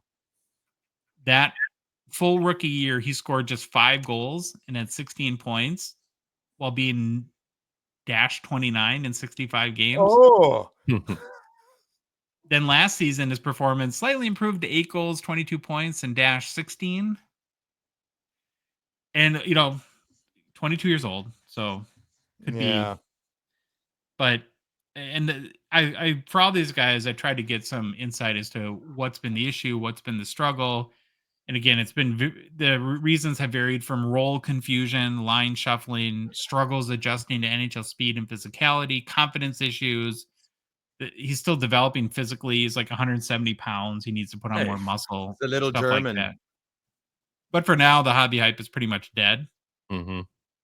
Where at one point, Reichel's 22-23 Young Guns PSA 10 pop 395, 30% gem rate, sold for as much as 162 US. You can get it for about 40 America bucks right now, too. So that's my top 5. I had Laffy, Then Zegras, McTavish, Beniers, and Reichel as hobby busts. Again, they could end up being fine hockey players. I get that. Yeah, Um, at last game, if this is correct, the internet, who knows? But Reichel was center in the fourth line with Nick Foligno and Kurashev. Oh no. Bertuzzi, Nazar, and Bedard were on the top line. So Where's Frank Nazar? What do you got up there? Is he second line center? No, he centers Bedard though, I think. center's Eh? Bedard. Yeah. You know, Ryan Donato, is it Donato? I think so. He got a 4-year extension as well. He's a good player on Chicago, yeah. So I have some yeah, we had him for a little bit. I have some follow-up questions for you guys about this. So Okay. first of all, the question number one is there any players you would have put ahead of this over the last 5 years or honorable mentions you'd like to make? The one that I thought of, sorry, Phil, was Dylan Cousins. He had a lot of hobby hype for a bit. And I'm happy. I like him. Yeah. I think he's a good complimentary piece. I don't think he's a good hockey player for your team, but he's not. Yeah. He's not a super. I don't remember big hype on Cousins. I just like the way he plays every time I watch Buffalo. So that's why I like them. Ooh. Shane Wright, maybe? He's younger. Yeah. I think Shane Wright's going to be great. I'm more optimistic than pessimistic on a lot of these young lads. I think it's taken some. I really, truly believe our youth is awkward, and that plays a little bit into this. They're around a lot of. I know they're playing hockey their whole lives, but I think things are just taking a little bit more time. I think we're going to have later bloomers in our hockey in the NHL. Could be wrong, but I think we're not thrown into the world. I think more to the hockey side, where again, I want to be very clear. I'm coming at this from the hobby. Yeah, no, I know. Yes, I know. But regardless, if they're late bloomers or not, the hobby's still going to be poopy.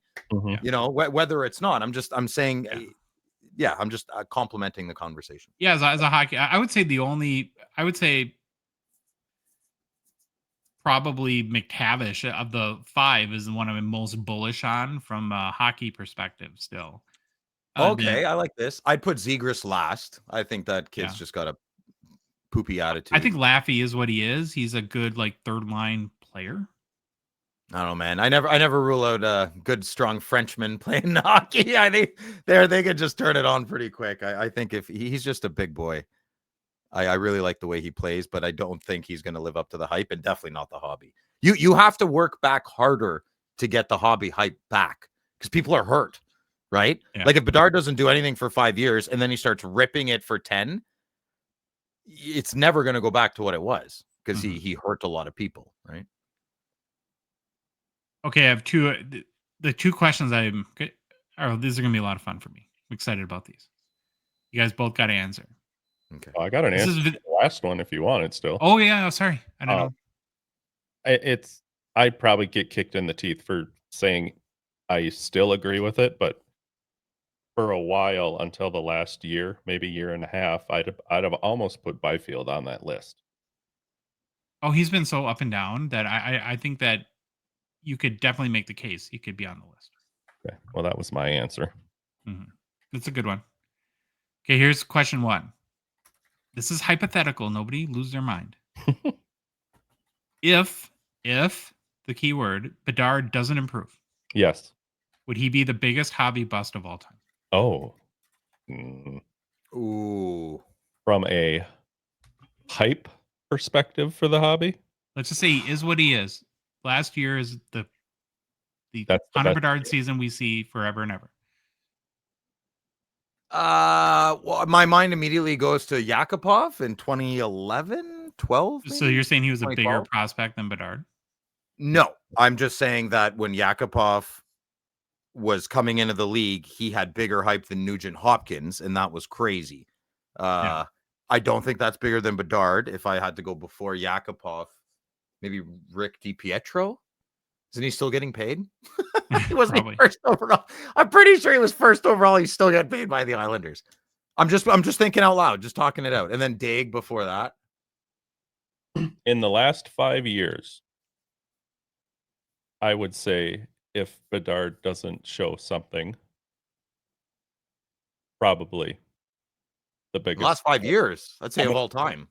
myself. Well, you keep Yeah. bringing up Dag and DiPietro and all this long time ago stuff. I'm just trying to focus on now. Yes, Oh, okay. Sure. right now, if Bedard doesn't improve, yeah, from the hobby standpoint, probably is the biggest bust because of all the hype that this kid received Mhm. in the hobby. But the hype is proportionate now. Like hype 5 years ago wasn't. Sure. It's all Different like era. like a 16-year-old girl whose boyfriend just broke up with her is just as devastated as an 80-year-old man who lost his dog. Like it's all relative. Like they're both ugly crying, but this doesn't match. You can't say what's hype in 2015. What? I didn't even know how to log on the internet in 2015. But Like, nobody's pushed the hobby market in a way that, but I mean, look we have a new term called Bedard tax now. yeah. Yeah, there you go. So And true. Good point. So Yeah. nobody's pushed it as far as he has since. Yeah, good point, Louis. Very good point. So Very good. yes, the answer to that is yes for me. All right, now the next one. This one I'm really excited about because I think this is going to be tough for you guys to answer. 3 years from now, we're doing the top 5 biggest hobby busts in the last 5 years. And you have to put one of these players on that list, Celebrini, Michkov, or Hudson. Who would be the most likely of the 2024 rookie superstars to be a bust 3 years from now? Hudson, and I'll tell you why. Oh, Because if his bones don't get more dense and he doesn't man fill the meat vehicle, I think he has the biggest because of the way he plays. I want to say Michkov first, but if Lane Hudson was just, I can't get over how much of a little kid he looks like. I can't get over that. He is a And little kid. I love, well, yeah, he is, and I love Lane Hudson. I want nothing but the most promising career for him. But to answer your question, I'd say the odds are Lane Hudson. Because of size and potential durability issues. Yeah, and he's supposed to be a defender, and Michkov's just meaner, I think. He's got that little Russian swagger. Oh, awesome. definitely like cockiness. Like he was Yeah, really love it. That's like him. Michael Misa. Michael Misa is like, don't worry about it. Don't worry about it. I love guys like, don't worry about it. Just watch what I do. I don't want to talk. I love it. Yeah. You would think that when this was a year ago now, almost can't believe that, Louis, huh? That we were more at like an Eagle Scout meeting Lane Hudson than an NHL hockey. right. Yeah. All right. When who was he with? Somebody else. Who was he standing with? Like, somebody brought their kid. Bring your kid when's to your work dad day? coming? Yeah, this is cute.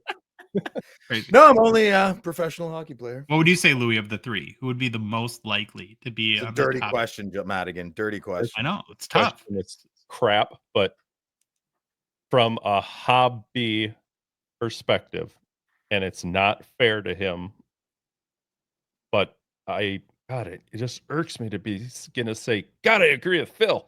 But yeah. the only reason is because for the hobby, I'm gonna say because of his position. Mhm. That's why he'll end up out of the 3, he would be The most likely to fall on that list, unless he starts going Makar on it. Mhm. That's the only thing that's going to hold them down. I can't see Celebrini and Michkov tanking at any time, and the hobby's going to be all over them, especially, my God, with what happens maybe to San Jose this coming up season. But yeah, Well, it just sucks. I hate saying it because I love D as a position, but it's just not the hobby love. So the reason why the question is so fun to me is it's hard to conceive any of them being a bust, right? Mhm. And that makes it really tricky to answer at this point because they both had all 3 had amazing rookie years. Yep. Mintink is a friend and partner of our show. Whenever you're in Toronto, be sure to stop in at Mintink, of course. Their flagship Vaughn store is amazing. The shop of the future, as we like to say. No expense has been spared. It's the amazing venue for Rip Party 2, which we couldn't be more excited about. Louis and I had a planning meeting with the crew at Mint Inc. on Friday to talk about the initial layout and how we want to set everything up, which was kind of fun. Whether you're in the market for some fresh hobby boxes, singles, unique cards graded, or want to submit for consignment, they got you too, boo. They got you, boo. I like Yeah, you boo boo. Habibi, I got you. And if you're not in the GTA, no worries. You can get new hobby boxes anywhere in Canada at mintink.ca. Well, we're in this week break. I think a needed break, right? Yeah. For no new product coming out this week. I know, Phil, you're Oh, maybe thank in your God. house now. Jesus. Yeah, it's just ridiculous. Friday All nights these of Phil's releases. bankrupting you. Oh, my goodness. So I thought we would take the breather, take the opportunity to look at the upcoming calendar and see not just what's upcoming in the near future, but also where we're at as far as 24-25 releases. And Upper Deck's, it looks like they're doing something pretty smart in the dog days of summer, slowing down a little bit. The next release, though, is a huge one. The one we all love, 24-25 O-Pee-Chee Platinums, scheduled to come out on July 2nd. The checklist is already out. It's on hockeychecklist.com. You can pre-order your boxes right now at Mint Inc. for $2.89 Canadian. Does that seem pretty much on par with where it was last year, Phil? Do you remember? I don't remember. I think so. Under 300. Yeah. And then in a couple weeks after that, we have Goodwin Champions, kind of a culty product. There is a little bit. Sometimes there might be a Wayne Gretzky card in there. What does that go for? What is that? I don't think a lot. The But best card ever in Goodwin Champions was the Fanimation Wayne Gretzky. That's it. My favorite card. or like a snail eating a tree card or something like that. I don't know. Isn't that what Goodwin Champions is? I respect the history of Goodwin Champions set. I don't have a connection to it. Like I said, we got a 3-4 weeks of looks like a little bit of breathing room here in releases. And what's crazy to think about is we're not all that far off, guys, from 25-26 products coming out.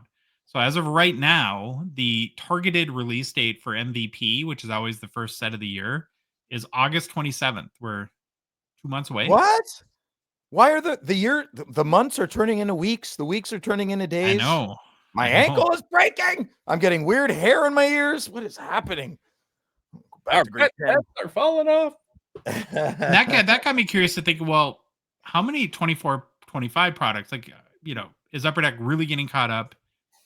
Are we going to have a huge overlap again next year? And there's not a ton left for 24-25.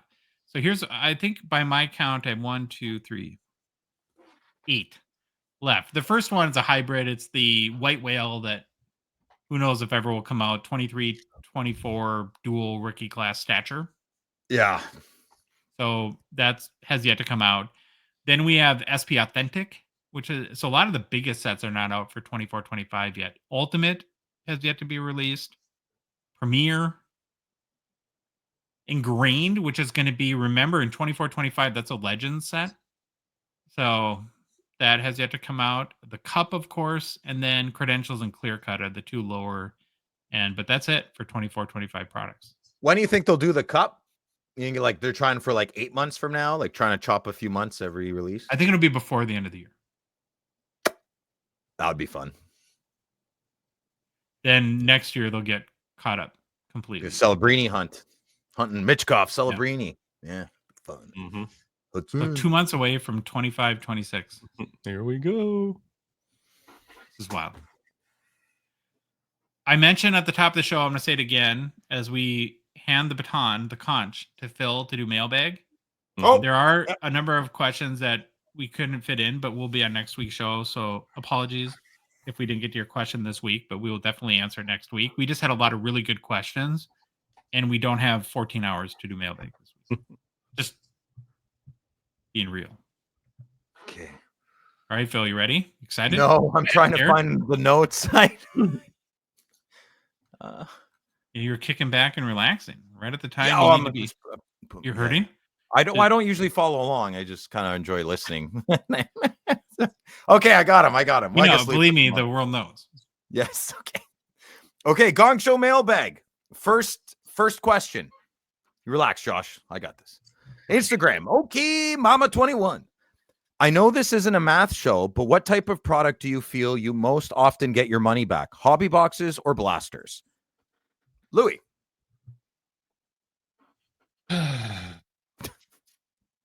I don't ever Josh. get money. I don't ever get money back. So All right, Josh. That was another Baba Louie Hobby hot take. You're good.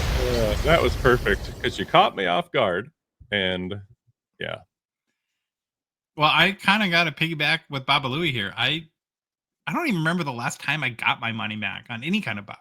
And you got to rip. We say this all the time, but you got to rip for the love of opening product, and that's it.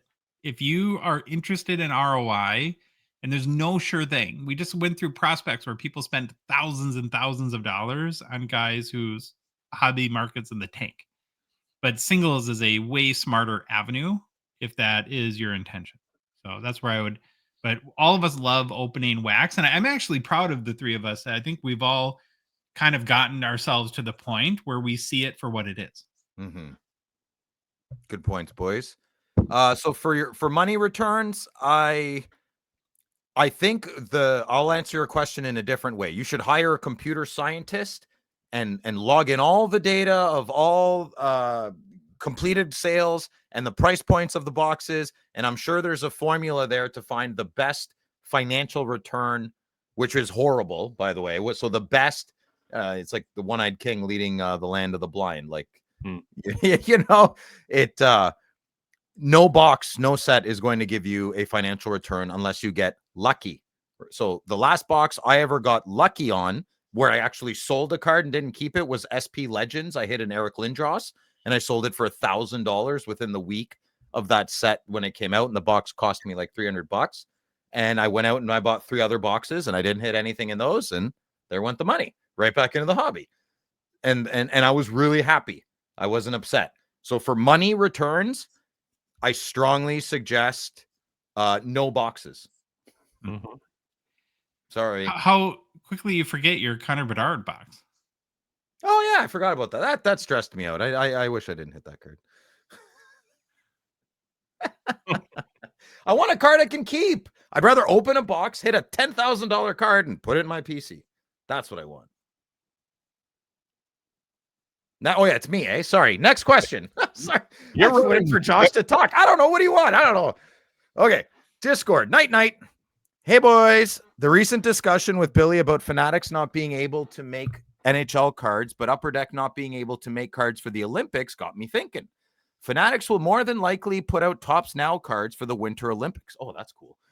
And be able to do some pretty special parallels like they did with the triple auto card for basketball during the summer games. Do you think hockey fans would jump on buying Topps Now products from the Winter Games, and what impact could it have on the hobby? This seems like a pretty unique way for Topps to utilize some of the players that have autograph deals with Fanatics. The NHL belongs in Atlanta. Thanks. I'll go first. I love it, and I'd be all over that like Ralph over Lisa. Really? Yes. Big fan of Topps, big fan of special things happening that are well done. Josh? First of all, this is a pipe dream, but if our show ever got big enough where we had like routinely cut mailbag questions, I think the first requirement to get your question on the show would be it had to start, "Hey boys." I love that. Every time you say it, I love it. Hey boy. There we go. I think if they make some like really unique special cards, that it would definitely sell. Mm-hmm. Louis?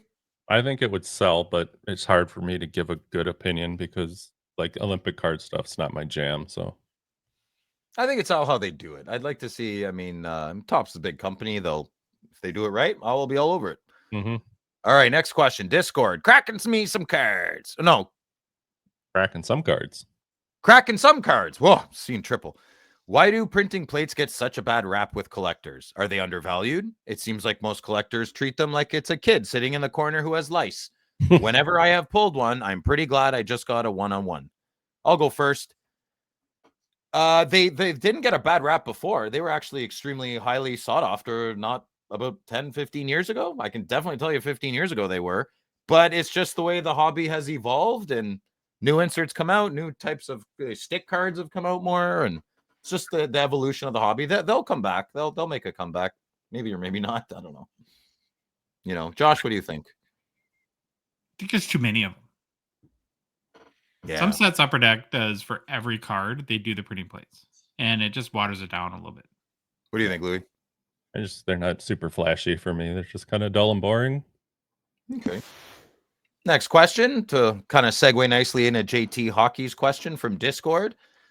Do you think printing plates are 1 of 1s or 1 1/4? Not 1 1/4. 25%. Is it a 1/4 of a coin? I'll go first. I say it's 1/4. 1 out of 4 is better, but eBay sellers will always tell you it's a 101. Yeah, fair. Me too. Yeah. Good on them. They're trying. I say You know what's it's a interesting 101 about this with one of question? each color, though, right? Sorry, What's Jeff. that, Yeah, Louis? yeah. But I say it's a 101 because it's one of each color of the printing plate. So Yeah, I know. one of it. Ah, Well, Upper Deck Sure. actually kind of plays it both ways with this. So on the checklist that they send out, the serial number column is 4 for printing plates. The back of the card, though, says 101. Yeah, that's marketing. No, it's a not a 4 card. You just confirmed it. There you go. There you go, JT Hockey. It is not. Right from the horse's mouth. Wrong. No, closed topic. No more questions. Next question. Discord, East Coast 76. Finer. For those that track prices they paid for cards, do you typically just track the price or the price plus other costs like shipping and taxes? I'll go first. I am not the person you seek to answer this question. Not even close. We'll go next, Louis. This could be a whole segment episode. Scratch the surface. Scratch the surface for Dwayne.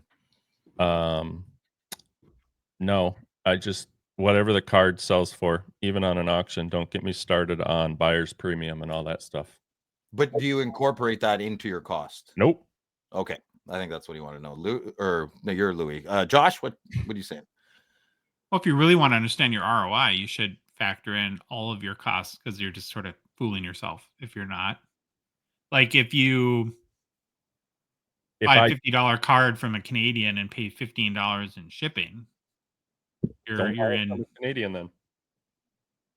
Well, I'm not saying you have to. I'm just saying that if your goal is to track what your ROI is on buying and selling cards, Yeah, it's a $65. you can't pick and choose which expenses that you factor in and leave out. You can if you want to be willfully ignorant. I choose my categories to be willfully ignorant. That is not one of them. I just don't pay attention to it at all. I don't even remember what cards you bought, let alone what you paid for them. I said no more questions. Next question. Discord, Postmaster Scott. Not the screen. We're not done yet because I want East Coast to come back though and like dig into that question a little more. Like typically I don't track or care because I'm just buying it for my personal self. Now, like Josh said, if it's an ROI thing and you're buying a card to move a card, yeah, it's different. But then there's other things that I don't agree with on how we say what the final price of a card really is. So this could go into like A1, on forever. So yeah, I think you're right. It depends how you look at it. If you're Sylvan and this is your income, how you pay your bills and how you have money to go to a restaurant, you have to look at what's the total money I spend versus the total money I make. And it almost doesn't even matter what percentage is tax or shipping or whatever. Yep. Good answer, boys. All right, here we go. Next question. Discord, Postmaster Scott. What would happen to McDavid's card values and collectability if he hits free agency next season and decides to chase a cup and he signs in a small or non-traditional market such as Vegas or Florida? What would happen if he signed with an original 6 team? I'll go first. I think his cards have currently plateaued both ways for the time being. We're in the holding our breath phase right now of the McDavid hobby adventures. Even if he gets traded or not, I don't think much is going to happen unless, even if he wins a gold medal, I don't think that would bump up as much as the Stanley Cup, not even close. So, if he breaks his leg and he has to take a year off, I don't think anything's going to happen to his cards either. I think whether a trade, I don't think will have anything happen to his cards. A significant ripple in time needs to happen for McDavid for something big to happen to his cards. Just my opinion. IMO. Louis, what do you think? I think he's, like you said, at a pretty even keel level here. A cup with Edmonton might change things. I don't see it a lot. And for the people that aren't just buying McDavid cards to maybe flip at some point, I don't think going to any other team is going to help. In some cases, it might drop not the price, but the volume of cards that move, let's just say through the system, because a lot of people are how many people are going to want a McDavid card in a Buffalo Sabre? He's not going there, but a different jersey. And pick any team. You know what I mean? Yeah. A lot of people are just loyal to where he started, and that's Imagine he went to the Kings. That'd be friggin' hilarious. That'd be really funny. a fun story. Yeah. Josh, what do you think? It's all about winning a cup. That's Yeah. what's going to move his market. Regardless of team? Yeah. Agreed. He's that good. Doesn't matter what team he's on. Instagram, Puck8815. I have seen pre-order pricing for the next PWHL set at 350 Canadian per box. I doubt they will be limiting production this time, so do you think will flop as too expensive? I'll go first. I wouldn't use the word flop, but I think it'll be heavily discounted because my gut is telling me it'll be heavily produced. I would be very surprised if they limited the release. I would bet that they wouldn't, but I think in a long-term way, it would be way smarter if they did. Way smarter if they limited the release. Yeah. My opinion. Louis, what do you think? They should limit the release, but I don't. The prices should probably come down, but I don't see this being a flop anytime. We only got 1 year to go off of, but look at all the interest. I mean, even we put into it when we're walking around at card shows together, and we're looking at. You see somebody with a box of this at the table or something. We're like, good Lord, look at the price on that still. Yeah. I just want to see women buy the cards. Mhm. All I see are dudes, man. I want to see young women being really excited for it. It would be amazing, and I that's how I want the PWHL to lead. I don't want my side of the hobby to be responsible for pushing something. Like, I'm not interested. I'm just not. But I want. But it's still hobby, right? It's still hobby community, and I really hope it takes off. But they got to market it in a very different way. My opinion. Josh, what do you think? I'll echo what you guys have said. To me, it's all about how much is printed. And Upper Deck obviously printed less than the demand was for the inaugural release. Test phase. Now, I think we feel like their track record is to way overcompensate in this next release, and that would be a huge mistake. It's like print 30% more. Yeah. And you'll be good. Not 4,000 times percent more, which is what they're probably going to do. Yeah, I know. Okay. Next question. Discord. JB. Thoughts on 24-25 ice having a bunch of kids who have never played a single game in the NHL? Can Upper Deck get in trouble for that? I thought the NHL had rules around this. Well, this is a Josh question. Louis agrees with me. I can see where you're So Josh, the floor is yours. Well, this is like the Easton Cowan question, because this is the name that ever since the checklist came out that you've heard a lot of chatter. How the heck is Easton Cowan in 24-25 ice and he's never played in an NHL game? He's never played in an NHL regular season game. He has played in a preseason game. And the rule is that a player has to play in an official NHL game, which is not an official regular season game, just an official NHL game to be eligible to be in a hockey card in their team sweater. So that's why Easton Cowan is in 24-25 ice. Great So answer. they would have to change that rule if it now let me ask you this. Do you guys think that if you were in charge of making this decision, would you amend the rule to have it be a regular season game? Yes. Versus just any preseason game? Yes, 100%. It's just filler. Yeah, I'd like to see him in a regular season game. And I want to even if Easton Cowan turns out to be a Hall of Famer, I want his rookie card to have, like, I always know Gretzky's rookie card. He's not in the NHL. He's in the W. Like, I just you know it. I just kind of ignore it, but it's like, kind of. It goes back to like the early '90s when we had like those weird Lindros cards and the World Junior cards. Yeah. That didn't bother me much. All right, next question. Ojibwe 86. Ojibwe. At one point, I was a huge fan of Upper Deck Black. Me too, brother. As a product. Things change over time. Change is good. And sets either get ruined by design or become less popular for other reasons. Which of these products do you think will be eliminated within the next 10 years? Upper Deck Ice, Upper Deck Black Diamond, or SPX? If there are any other products you have in mind that I didn't list, you can name them. Josh, what do you think? I think of his list, I would say SPX would be the most likely. And this might be controversial, but I don't. Think To of me, it. it depends like where retail goes. If there's much value to MVP going forward, and I mentioned this before, but could you not make O-Pee-Chee? Well, you wouldn't have pack pulled rookies though in O-Pee-Chee. It just one of the things that I've noticed this year in doing the checklist site is Upper Deck is really pulling back. They're making their sets smaller. Awesome. They're putting less memorabilia in them, and they're Awesome. really cutting back on retail. Because I think where retail, Louis, you made the point a few minutes ago about how during the pandemic, retail was really the only thing you could get. And they really, I think Upper Deck responded to that and made their retail SKUs more bloated.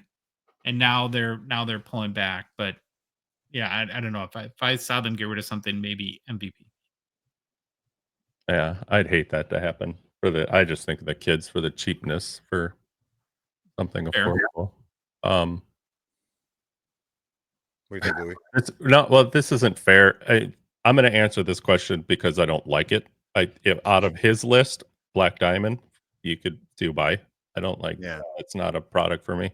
I'm worried. My answer for something that's not on Ojibwe's list is Allure. I don't want it to go, but I have this gut feeling that it could be. What? No way. Allure's their baby. No? I love it, but I'm just thinking Gold glitter bomb. I don't know. Ice probably could be an answer, but I like ice. I don't know. This is so hard. This is like trying to decide who should be the hobby bust.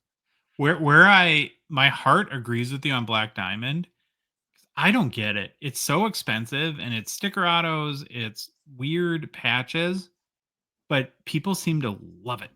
Mm-hmm. And I think that we're like big time in the minority. Probably. I mean, I was always on the fence. I've been on the fence for years with it. And then when we had that terrible year or two run of just cards that were, what's damaged, whatever. Bad A lot of condition issues in Black Diamond. Issues is what I was looking for. Yeah. That turned me off even more. So let's stick to the Black Diamond. All right. Good answer, boys. Next question.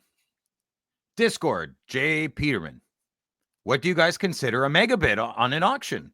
This is now back-to-back weeks. I've gone what I consider all in for a card on Slab Sharks and end up losing to accounts that are likely repackers, have well into 5-figure feedback. I feel like I'm just driving up comp prices at this point only to hurt my future chances. Josh? Oh, you guys want me? I'll go first. Yeah, go first. Yeah, okay. So, very good question, Jay Peterman. I immediately want to say a mega bid is a 10x shot. So, if you think the card is worth $1,000 and that was the last comp, you put 10K. That's your mega bid. But I will show you some vulnerability to myself. When I go to put my mega bid in, some things enter my brain. I'm a father. I don't have a dual income. I need to be a little more responsible than my mega bid weighs. So I chicken out and I put about a 4 or 5x. So I put like 5K.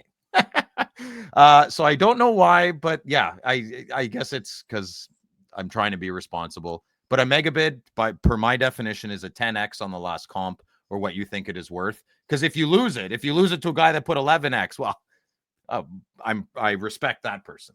I respect someone wanted it more than you, and that's okay in my books. I could still. I'm a dainty bidder. I never mega bid. Yeah, I do. There's a mega bid this week. Oh, we've seen you. Yeah. Do it. All right. Okay. And next question. Instagram from Stutzel18. Great name, brother.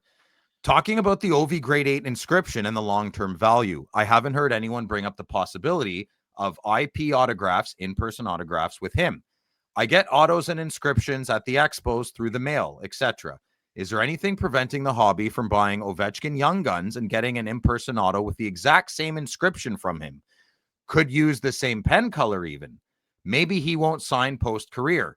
Maybe the official grade 8 card versus an IP auto grade 8 card will hold more weight, even if they look the same. Thanks, boys.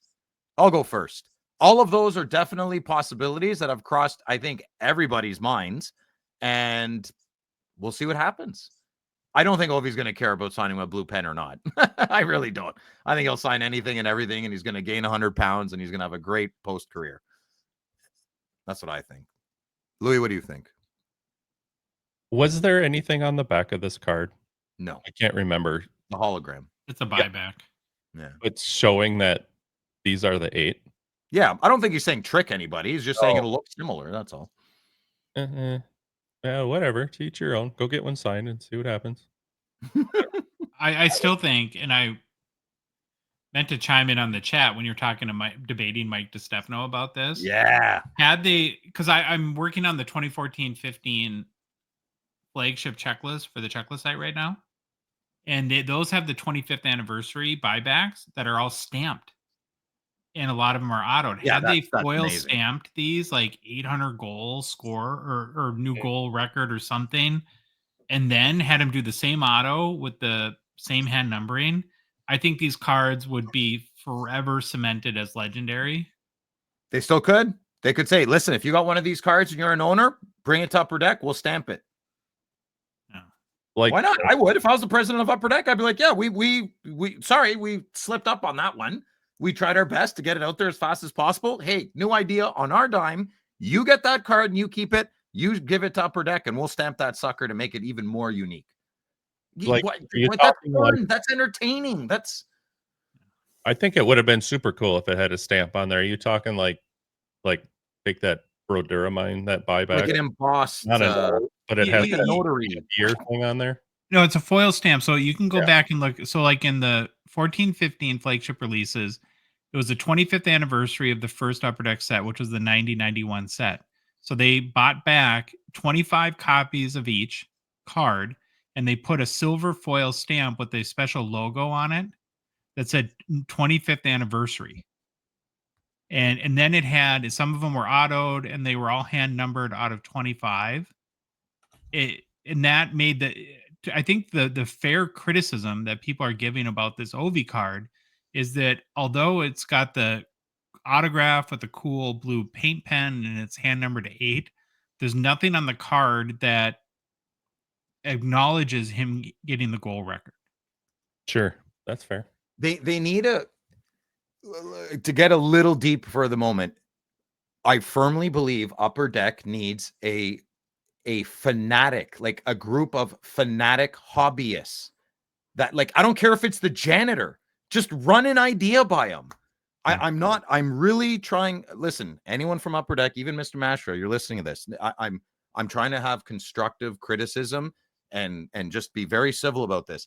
I truly don't believe. Okay, how about this? I feel like the finger on the pulse of Upper Deck could be easily much more on the hobby with a couple of little baby steps of inquiring with certain people, or like Grant's amazing. All these suits and corporate guys are clearly do their jobs very well. But if the janitor is a hardcore player collector of modern players, if you ran by him the Ovechkin thing, he probably would have said, why is this any different than any other card? Like, or maybe they are having those conversations. I don't know. And we're playing Monday Morning Quarterback, which is armchair GM, armchair president of Upper Deck. I love doing it. It's just we're good at it. It's that one's not a big one. That's you didn't pick up on that one. Like when this came up, this is what made me think. If this said like, goal scorer or something, wrong button. Like on this one here, how that buyback just has that little that's what we're talking about, Louis. Yeah, okay. So yeah, they'd have done something like that. That's it. Or something else. I don't like that's a cool one though, Well, and the thing about that too is they've done it many times, right? So it's not like they would have had to figure out some new way to that just feels like a big miss missed opportunity. And I think that's again, whether it's so much easier when you're Monday morning quarterbacking or not, I don't know. But these missed opportunities are just like, damn it. I get it. But it's not a we didn't whiteboard an idea for 10 hours and just came up with this. This is, you don't have to be, you can be a simple person and think of that one, right? Like you don't need, you can just be a I don't know. I'm going to say something. Yeah, sure, whatever. I love dishwashing. I could be a dishwasher. I collect hockey cards. If you're a passionate fanatic of our hobby, that's all you need. Just throw me 10 ideas. Okay, 9 of those are silly, but that last one, whoo, that was goody. You know, that's like, I would love like 1 hour with Jason, you know, for Upper Deck, like talks to the hobby. Oh, that, like Ruben did that at a card shop. I think we're getting that next month. Yes, yeah. But we're an extension of the hobby. I meant like I don't know, something like that. But when Michael Rubin went to the card shop, and you can hear in the background, is it okay if record? Yeah, record. Full open disclosure. I'm not. What hole am I digging? I don't know. All right, next question. I like hot kitchens. I don't run. All right, here we go. Siri Care from Discord. What's the rule for the first rookie card? Do preseason games count? Saw some Easton Cowan cards as ice premieres, and he never played 1 minute in the regular season. He's a blue team member. Not that I care. Josh, question. We already answered. Played in a preseason game, and that's the rule. Yeah. Next question. Instagram. Okay, Mama, 2021. What do you think is more enjoyable? Having a PC of an all-star player with mid-tier cards, or having a PC of a not-so-popular player with super high-end cards? Oh, I love this question. I'll go first. Okay. I love both. I even collect really crappy cards of lower-tiered skilled players. I love them all. I like doing both ways. Louis, what do you think? Enjoyable is different for everybody. So I'm trying not to use that cliche term, but who cares? Whatever you like to collect, whether it's popular or not, go for it. Nice. Josh?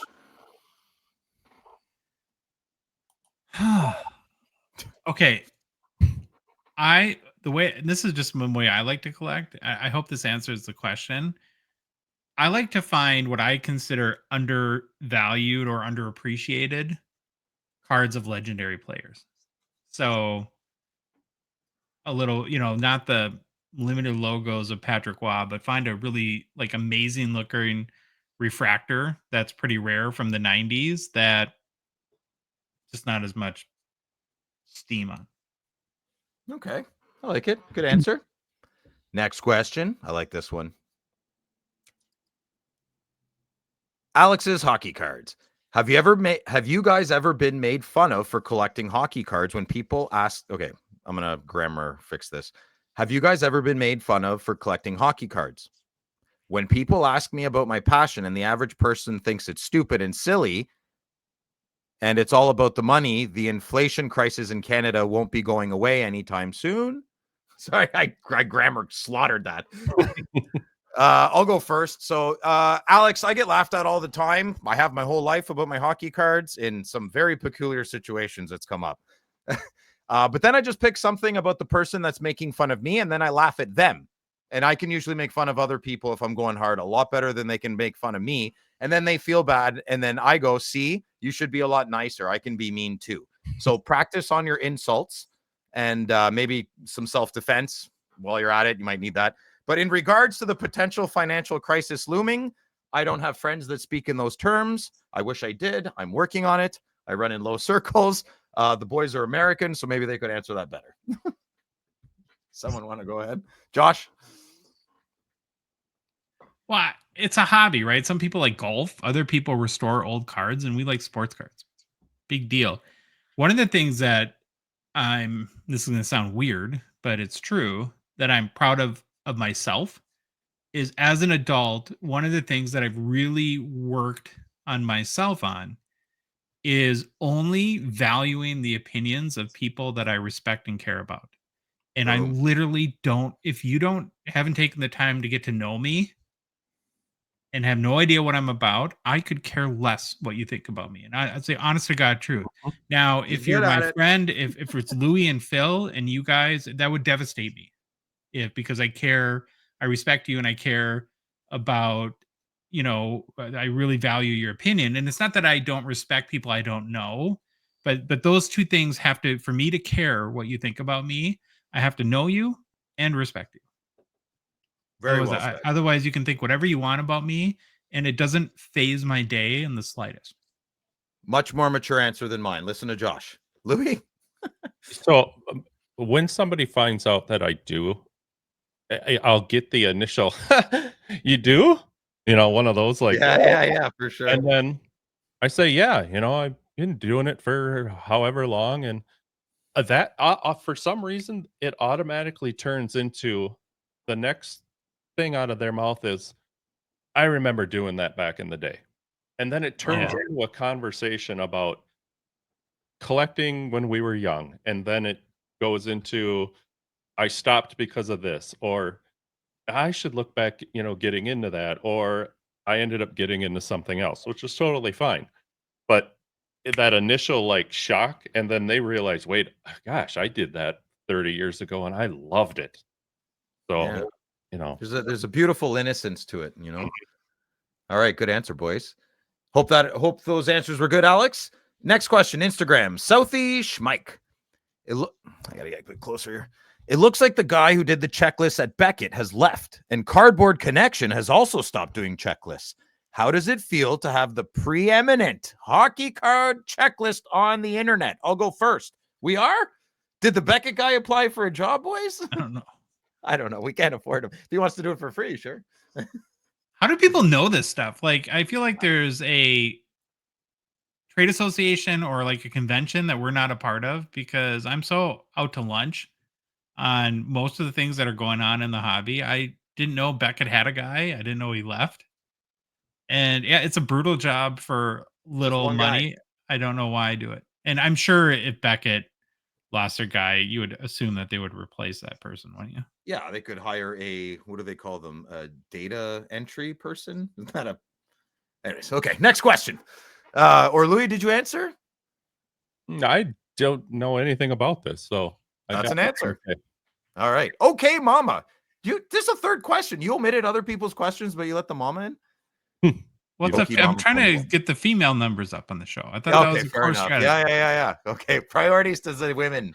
Okay, who from this year's draft class do you think will have the biggest upside? Josh? Well, I kind of fell in love with Michael Misa, and I'm sure I'll prospect him and lose a bunch of money now just because I did a report on him. Good kid to take a chance on. Louis? I'm going with Misa. Yeah. I have a bit of a more answer. I'm going Misa. Danoye, I can't say it very well. Porter Martone and Carter Bear, to name a few. These are all pure goal scorers that I named so far anyways. Watch out for Carter Bear. That's all I got to say. That kid clicks and he grasps how the show works. Watch out. Lots of goals are going in the net from him. All right, next question. Chan, the Chokey Man. Okay. Oh, I spelled it wrong. Oh, Chan, the Hockey Man. Josh. It's Chandler. Yeah. Oh, it's well, okay. What's each of your Grail cards that doesn't exist? Louis. Any Year Cup Madonna 101 with a centered shield auto in North Stars garb. We all went Homer, eh? Yeah. Josh, you want to go? I don't go Homer. So here's my Grail card. A Day with the Cup flashbacks of Ovi bringing the cup to Moncton. Now, this is the card can exist because Moncton doesn't exist. So, all right. And I went, I would like the card of Marian Hossa, Daniel Alfredson, and Jasa Spezza hoisting the NHL Stanley Cup with a cup shield 1-of-1 patch, and they're all hugging and they're all pointing to the camera. But that didn't happen, and that card doesn't exist. I thought it was going to be them throwing the cup on top of Danny Heatley. But no, we don't. He's insignificant in this scenario. Okay, next question. Instagram, Underdog Hockey Cards 9. Why has Upper Deck killed the iconic Upper Deck Ice set? Josh? I can think of two reasons that.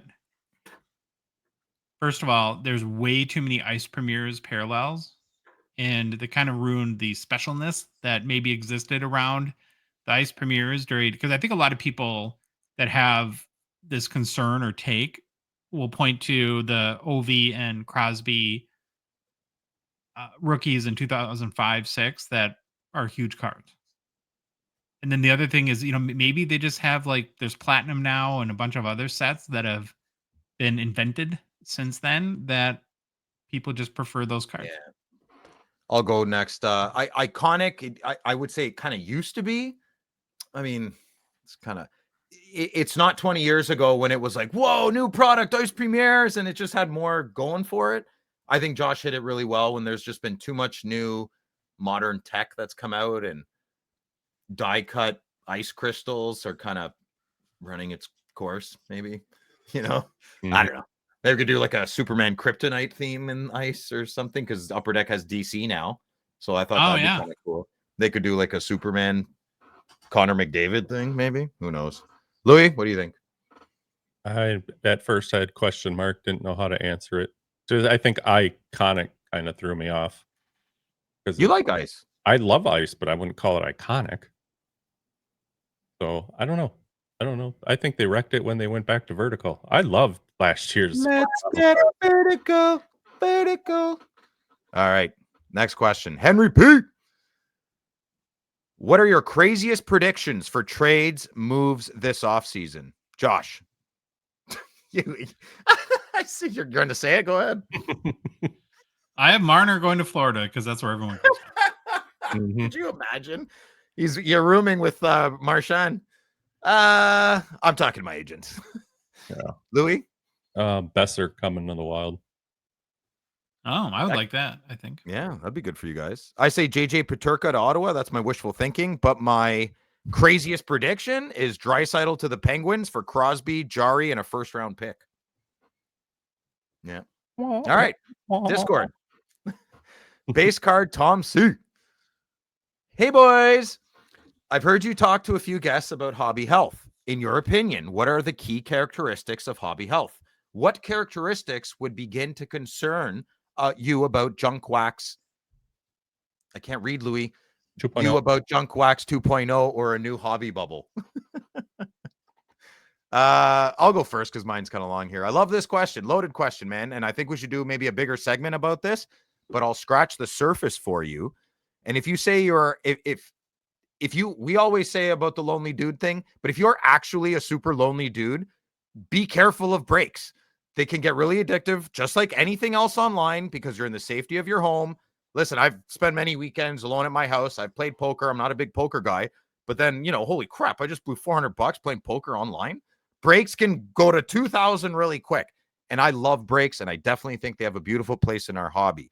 So that's where my brain went first for hobby health. And same goes for wax, but you got to get in your car. You got to go to the store. You got to buy the box. But I have seen quite a few friends that have overspent. Maybe that's not what you were talking about, hobby health, on like better buying practices or whatnot, but that's where I took your question. Yeah. So I think anything in moderation is fantastic. And that's my scratching the surface answer for your hobby health. Josh, what do you think?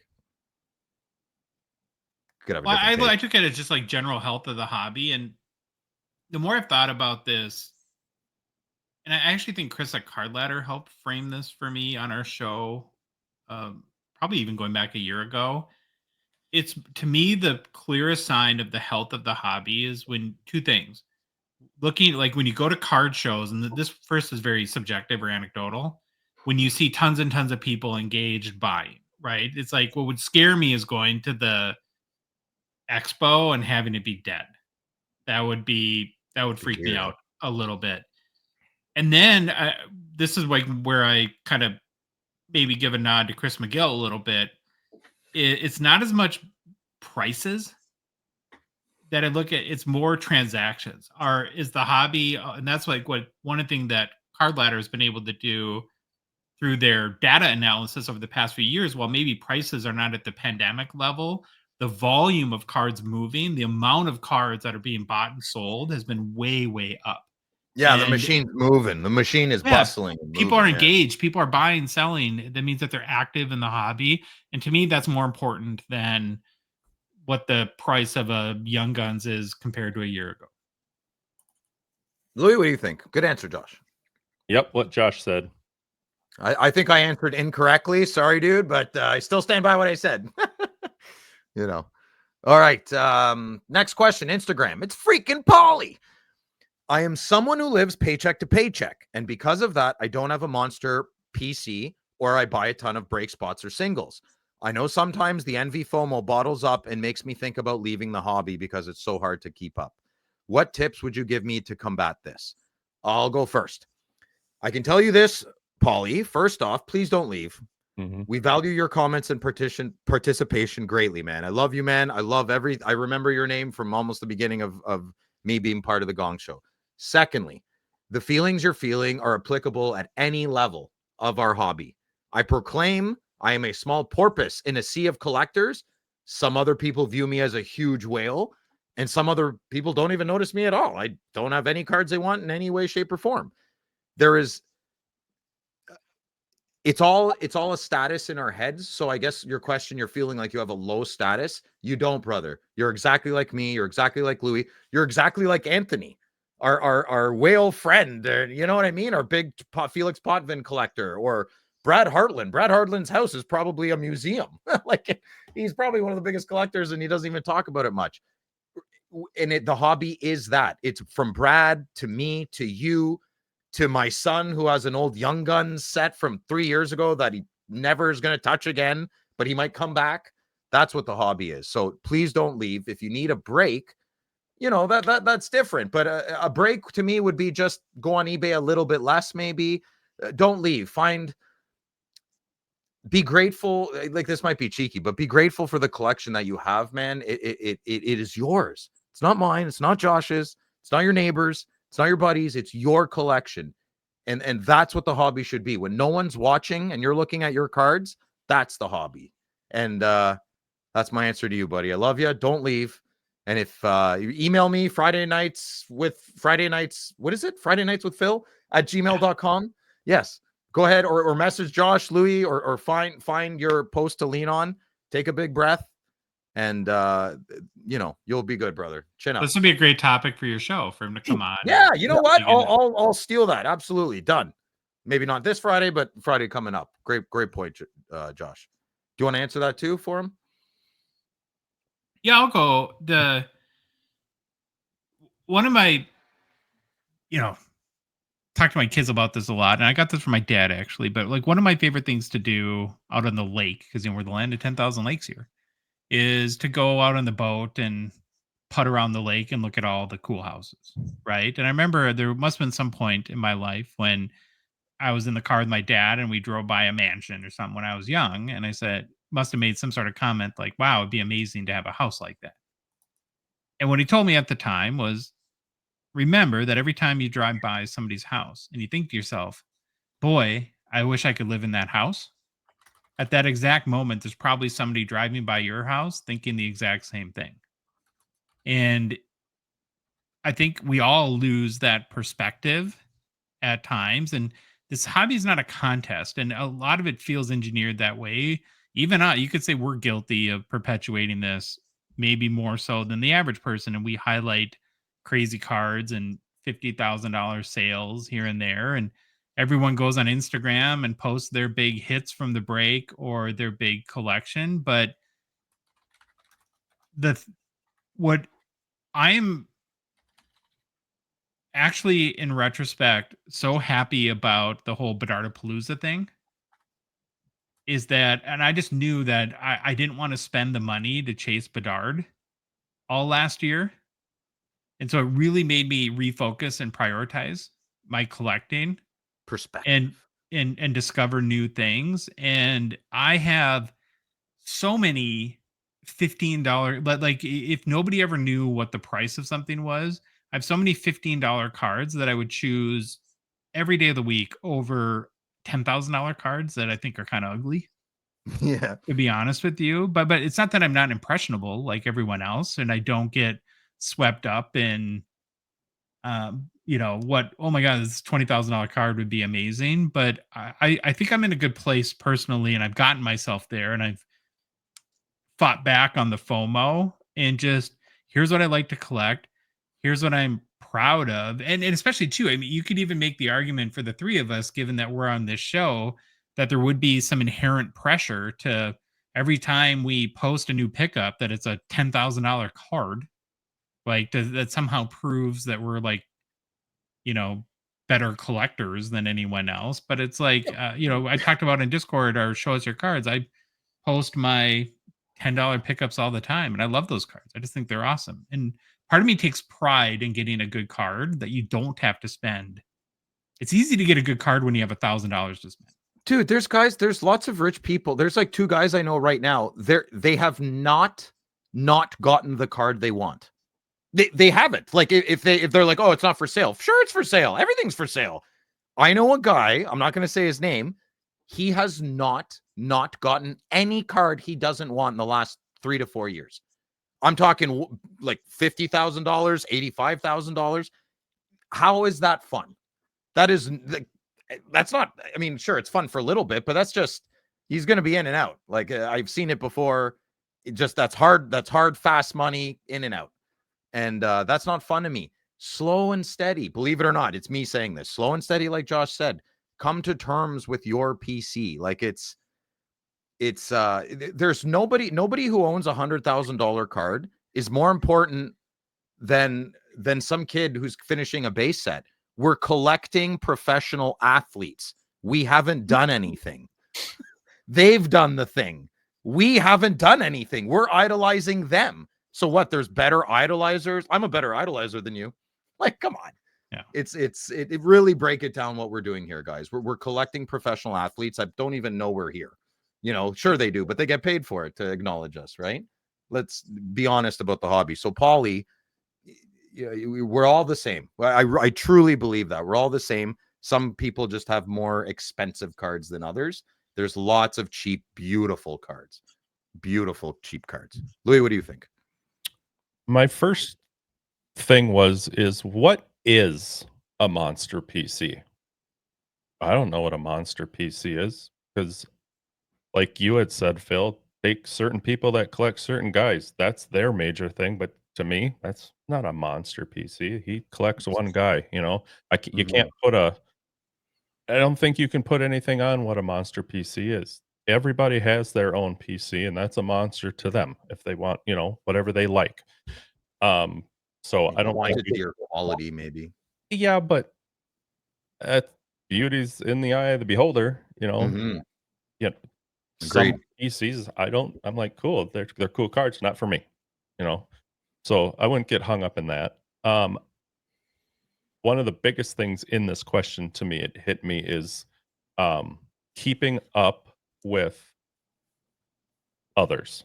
Or how did he say it in here? I want to be right. Because it's so hard to keep up. You will never keep up. No. Yeah, there's some people that are just they'll burn themselves out. Right. But it doesn't matter what you're trying to keep up with. Making cheap upper deck sets, whatever. There's so many things in here. You're never going to keep up with anything. You have to find that niche of your own and go after that. You can collect things that make you happy. If you're going to try to keep up with the Joneses, I guess is the term, you're going to burn yourself out. You're going to say, screw this.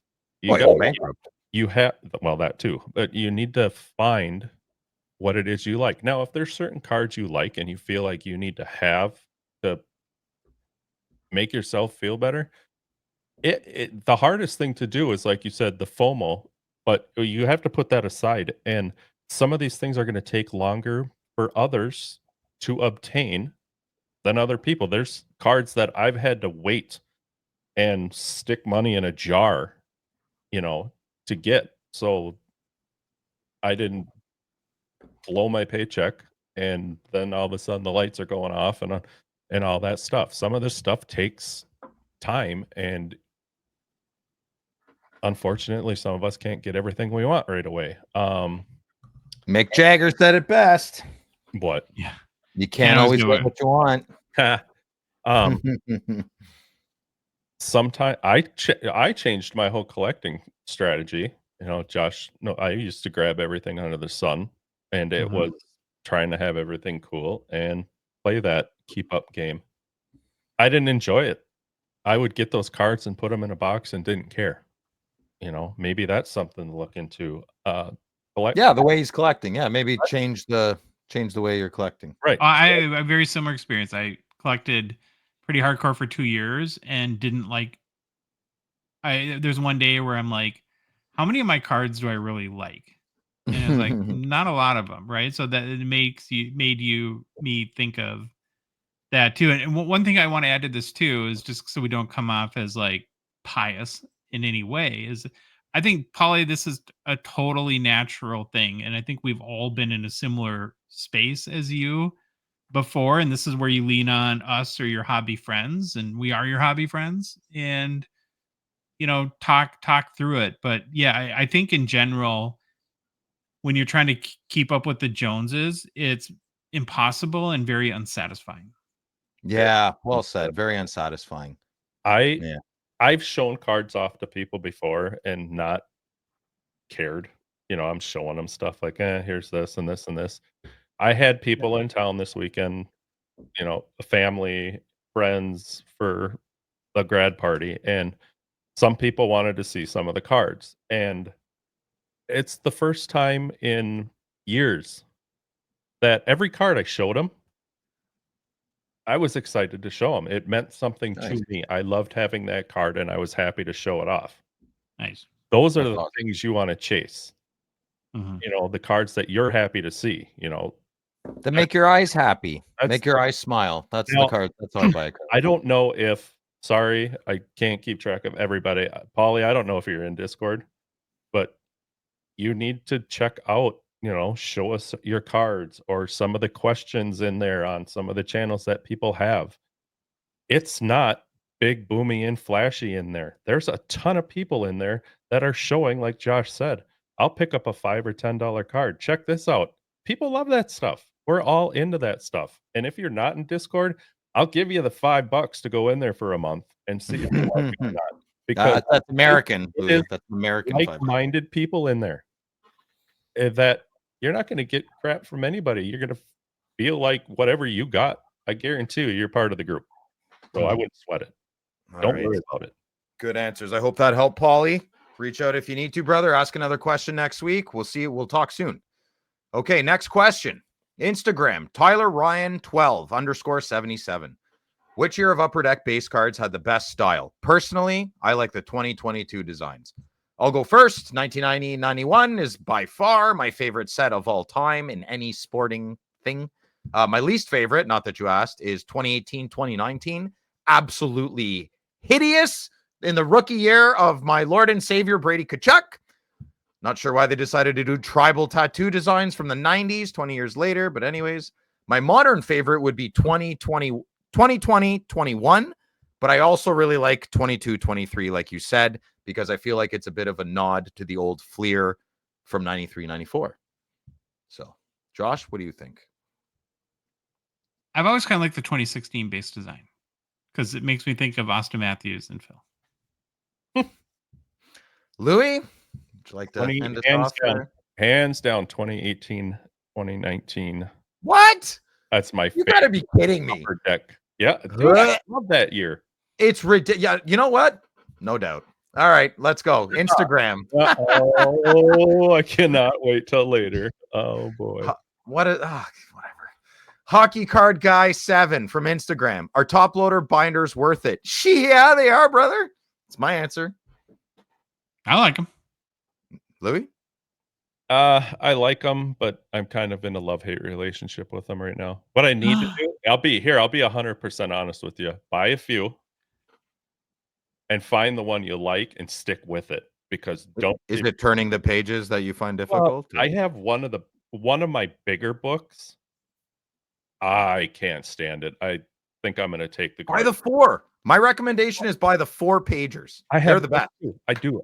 Yeah, 100%, and that's where I'm going with it. But you have to, if you find a big one that you like, stick with it, because some are crap, dude. And Yeah, I'm looking at it right now, and I just want to burn it. Don't buy the super You cheap. have a hard time settling on stuff like this, though. I've learned that, like computer monitors. Why? Well, you just I have- like you're, and this is. I wish I was like in this way. Like every time I come to your house, you're always like tinkering with your setup, and this is a compliment. This is not a knock. No, it's an Where insult. I haven't changed my setup, and I never will, because I just don't have that in me, right? And where it's like you're Oh, always you're kind of big like dummy. thinking, tinkering, and I think that's why you have a hard time settling, because your brain's trying to work out the optimal constantly. I have to find things that work right for me. Yeah, I will. I'm a researcher, and I will trial and error things, and guess it's but top loader binders are worth it. That's all the question was. Yes. Buy the 4 pages. I'm telling you, you'll be happy. All right, next question. Relaxing. Since winning the cup, which Florida Panthers hobby value will go up the most? That's a very good question, and I'm watching all summer. I don't think anybody's. Maybe Marchand, because he's super awesome and fun. Josh, what do you think?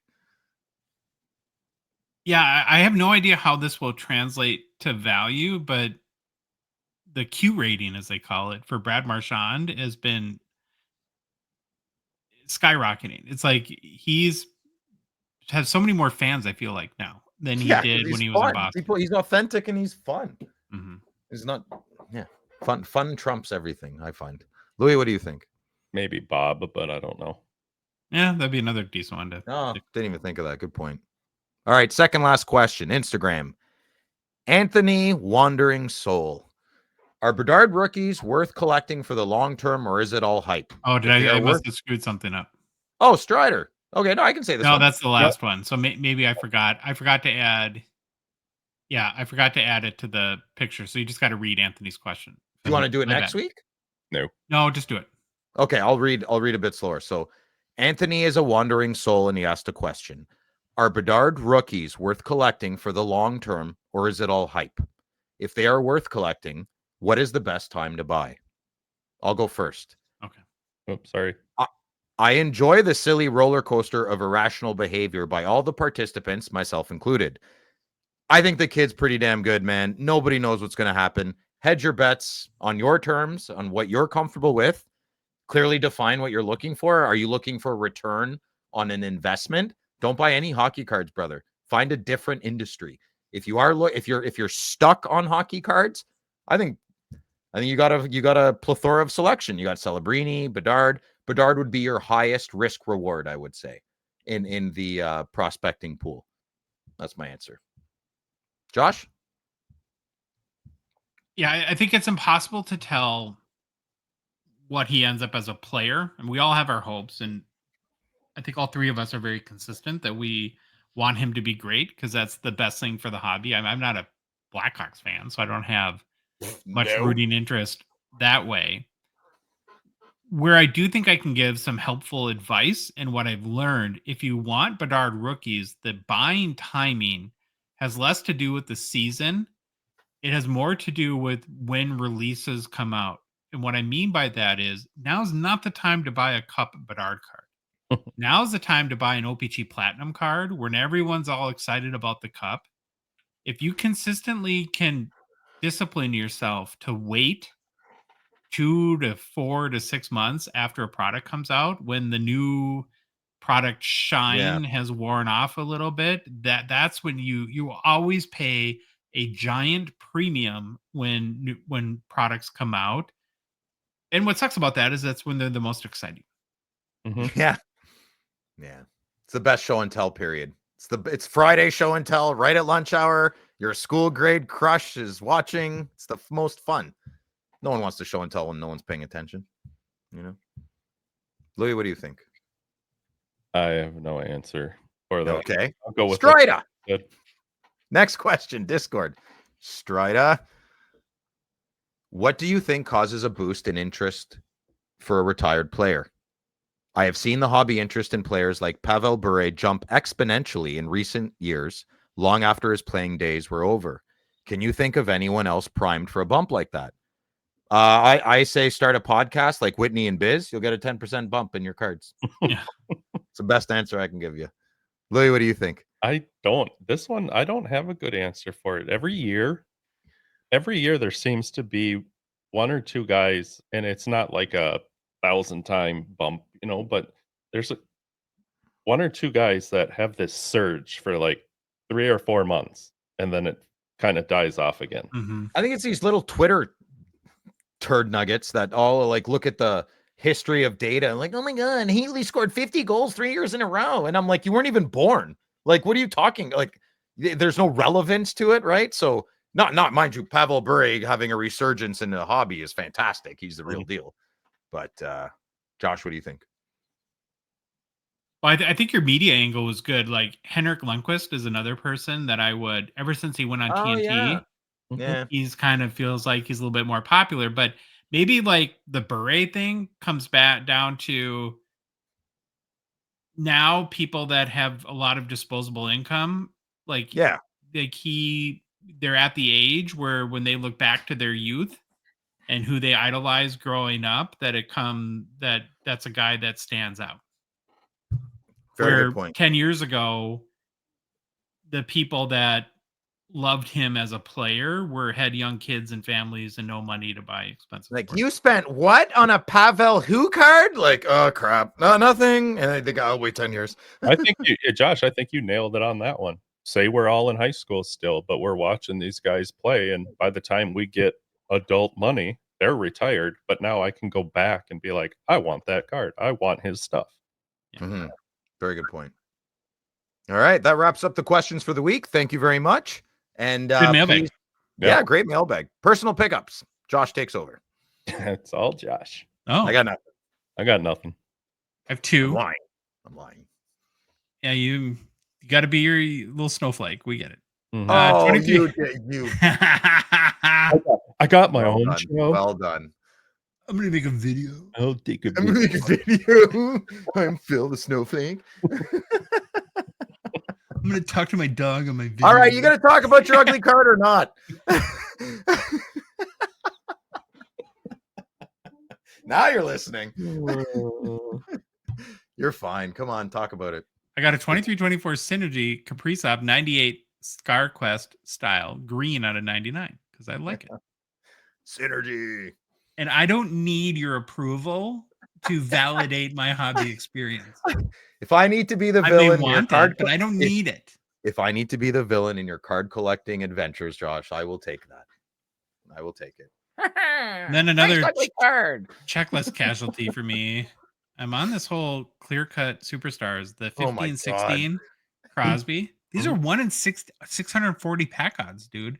I got it for $40. Do you like the card though? I don't care if a card. I do. It's like an acetate. It's like an acetate Young Guns. I can't hear him anymore. I just muted him. You keep telling us about your card. It's like an acetate Young Guns, Phil. Phil? Oh, yeah. Wait, you don't have anything to say, do you? I shut you up. Back you in your corner. Now you're crying. You're sad. All right. Hi. Yeah, so I like this card. I do too. I just hate the picture because it does no justice for the card. Yeah. It's an okay picture. No, not with the card in hand. Oh, this shines like an acetate Young Guns, like I said. Does it shine bright like a diamond? Yeah, I got some. Hold on. Wait. Oh yeah, not the same year, but there we go. That is a beautiful card. That is really, really nice. Do it again. Yeah. What you really should be doing right now is showing your pickup that you've got in the mail yesterday on camera because that looks so nice in hand. Oh yeah, I don't even know where that. Oh yeah. I love these cards so much. So nice. The Ionics, super rare. Look at the rainbow foiling. She's foiling. Mm-hmm. Well, we did it, boys. 302. It's like old hat at this point. Yeah. If you like the episode, please leave a rating and review on Apple, Spotify, whatever podcast app you listen to us on. If you love the show, if you love Louis and can tolerate Phil and want to support us on the support our show, please consider a $5 a month donation. Join our $2.99 support level tier on Patreon. Link is in the show description in both YouTube and podcast apps, on our Instagram, TikTok profiles, on our website, hockeycardsgongshow.com, and the Patreon website, patreon.com. Search for Hockey Cards Gong Show. We are on social media. Follow us on Instagram, Facebook, TikTok, Twitter, and YouTube. And boys, the Hockey Cards Gongshow podcast is a production of Dogbox Ventures LLC. Have an amazing Monday, an amazing start to your week. We'll be back with triple interviews on Thursday. Triple interviews. Can't wait to see you then. Baba Louie, take us out, bud. Bye. Yo, it's the Gong Show. We're dropping the facts. Hockey cards on fire. No holding us back. Josh looking sharp, the face of the scene. Feeling pork chop pants, rocking it clean. Baba Louie in the booth, he's the man with the plan. The best producer in all the land. Gong Show Nation, let's hit the flow. It's the Hockey Cards Gong Show. Let's go, let's go. Wanna say the show. You better believe it is.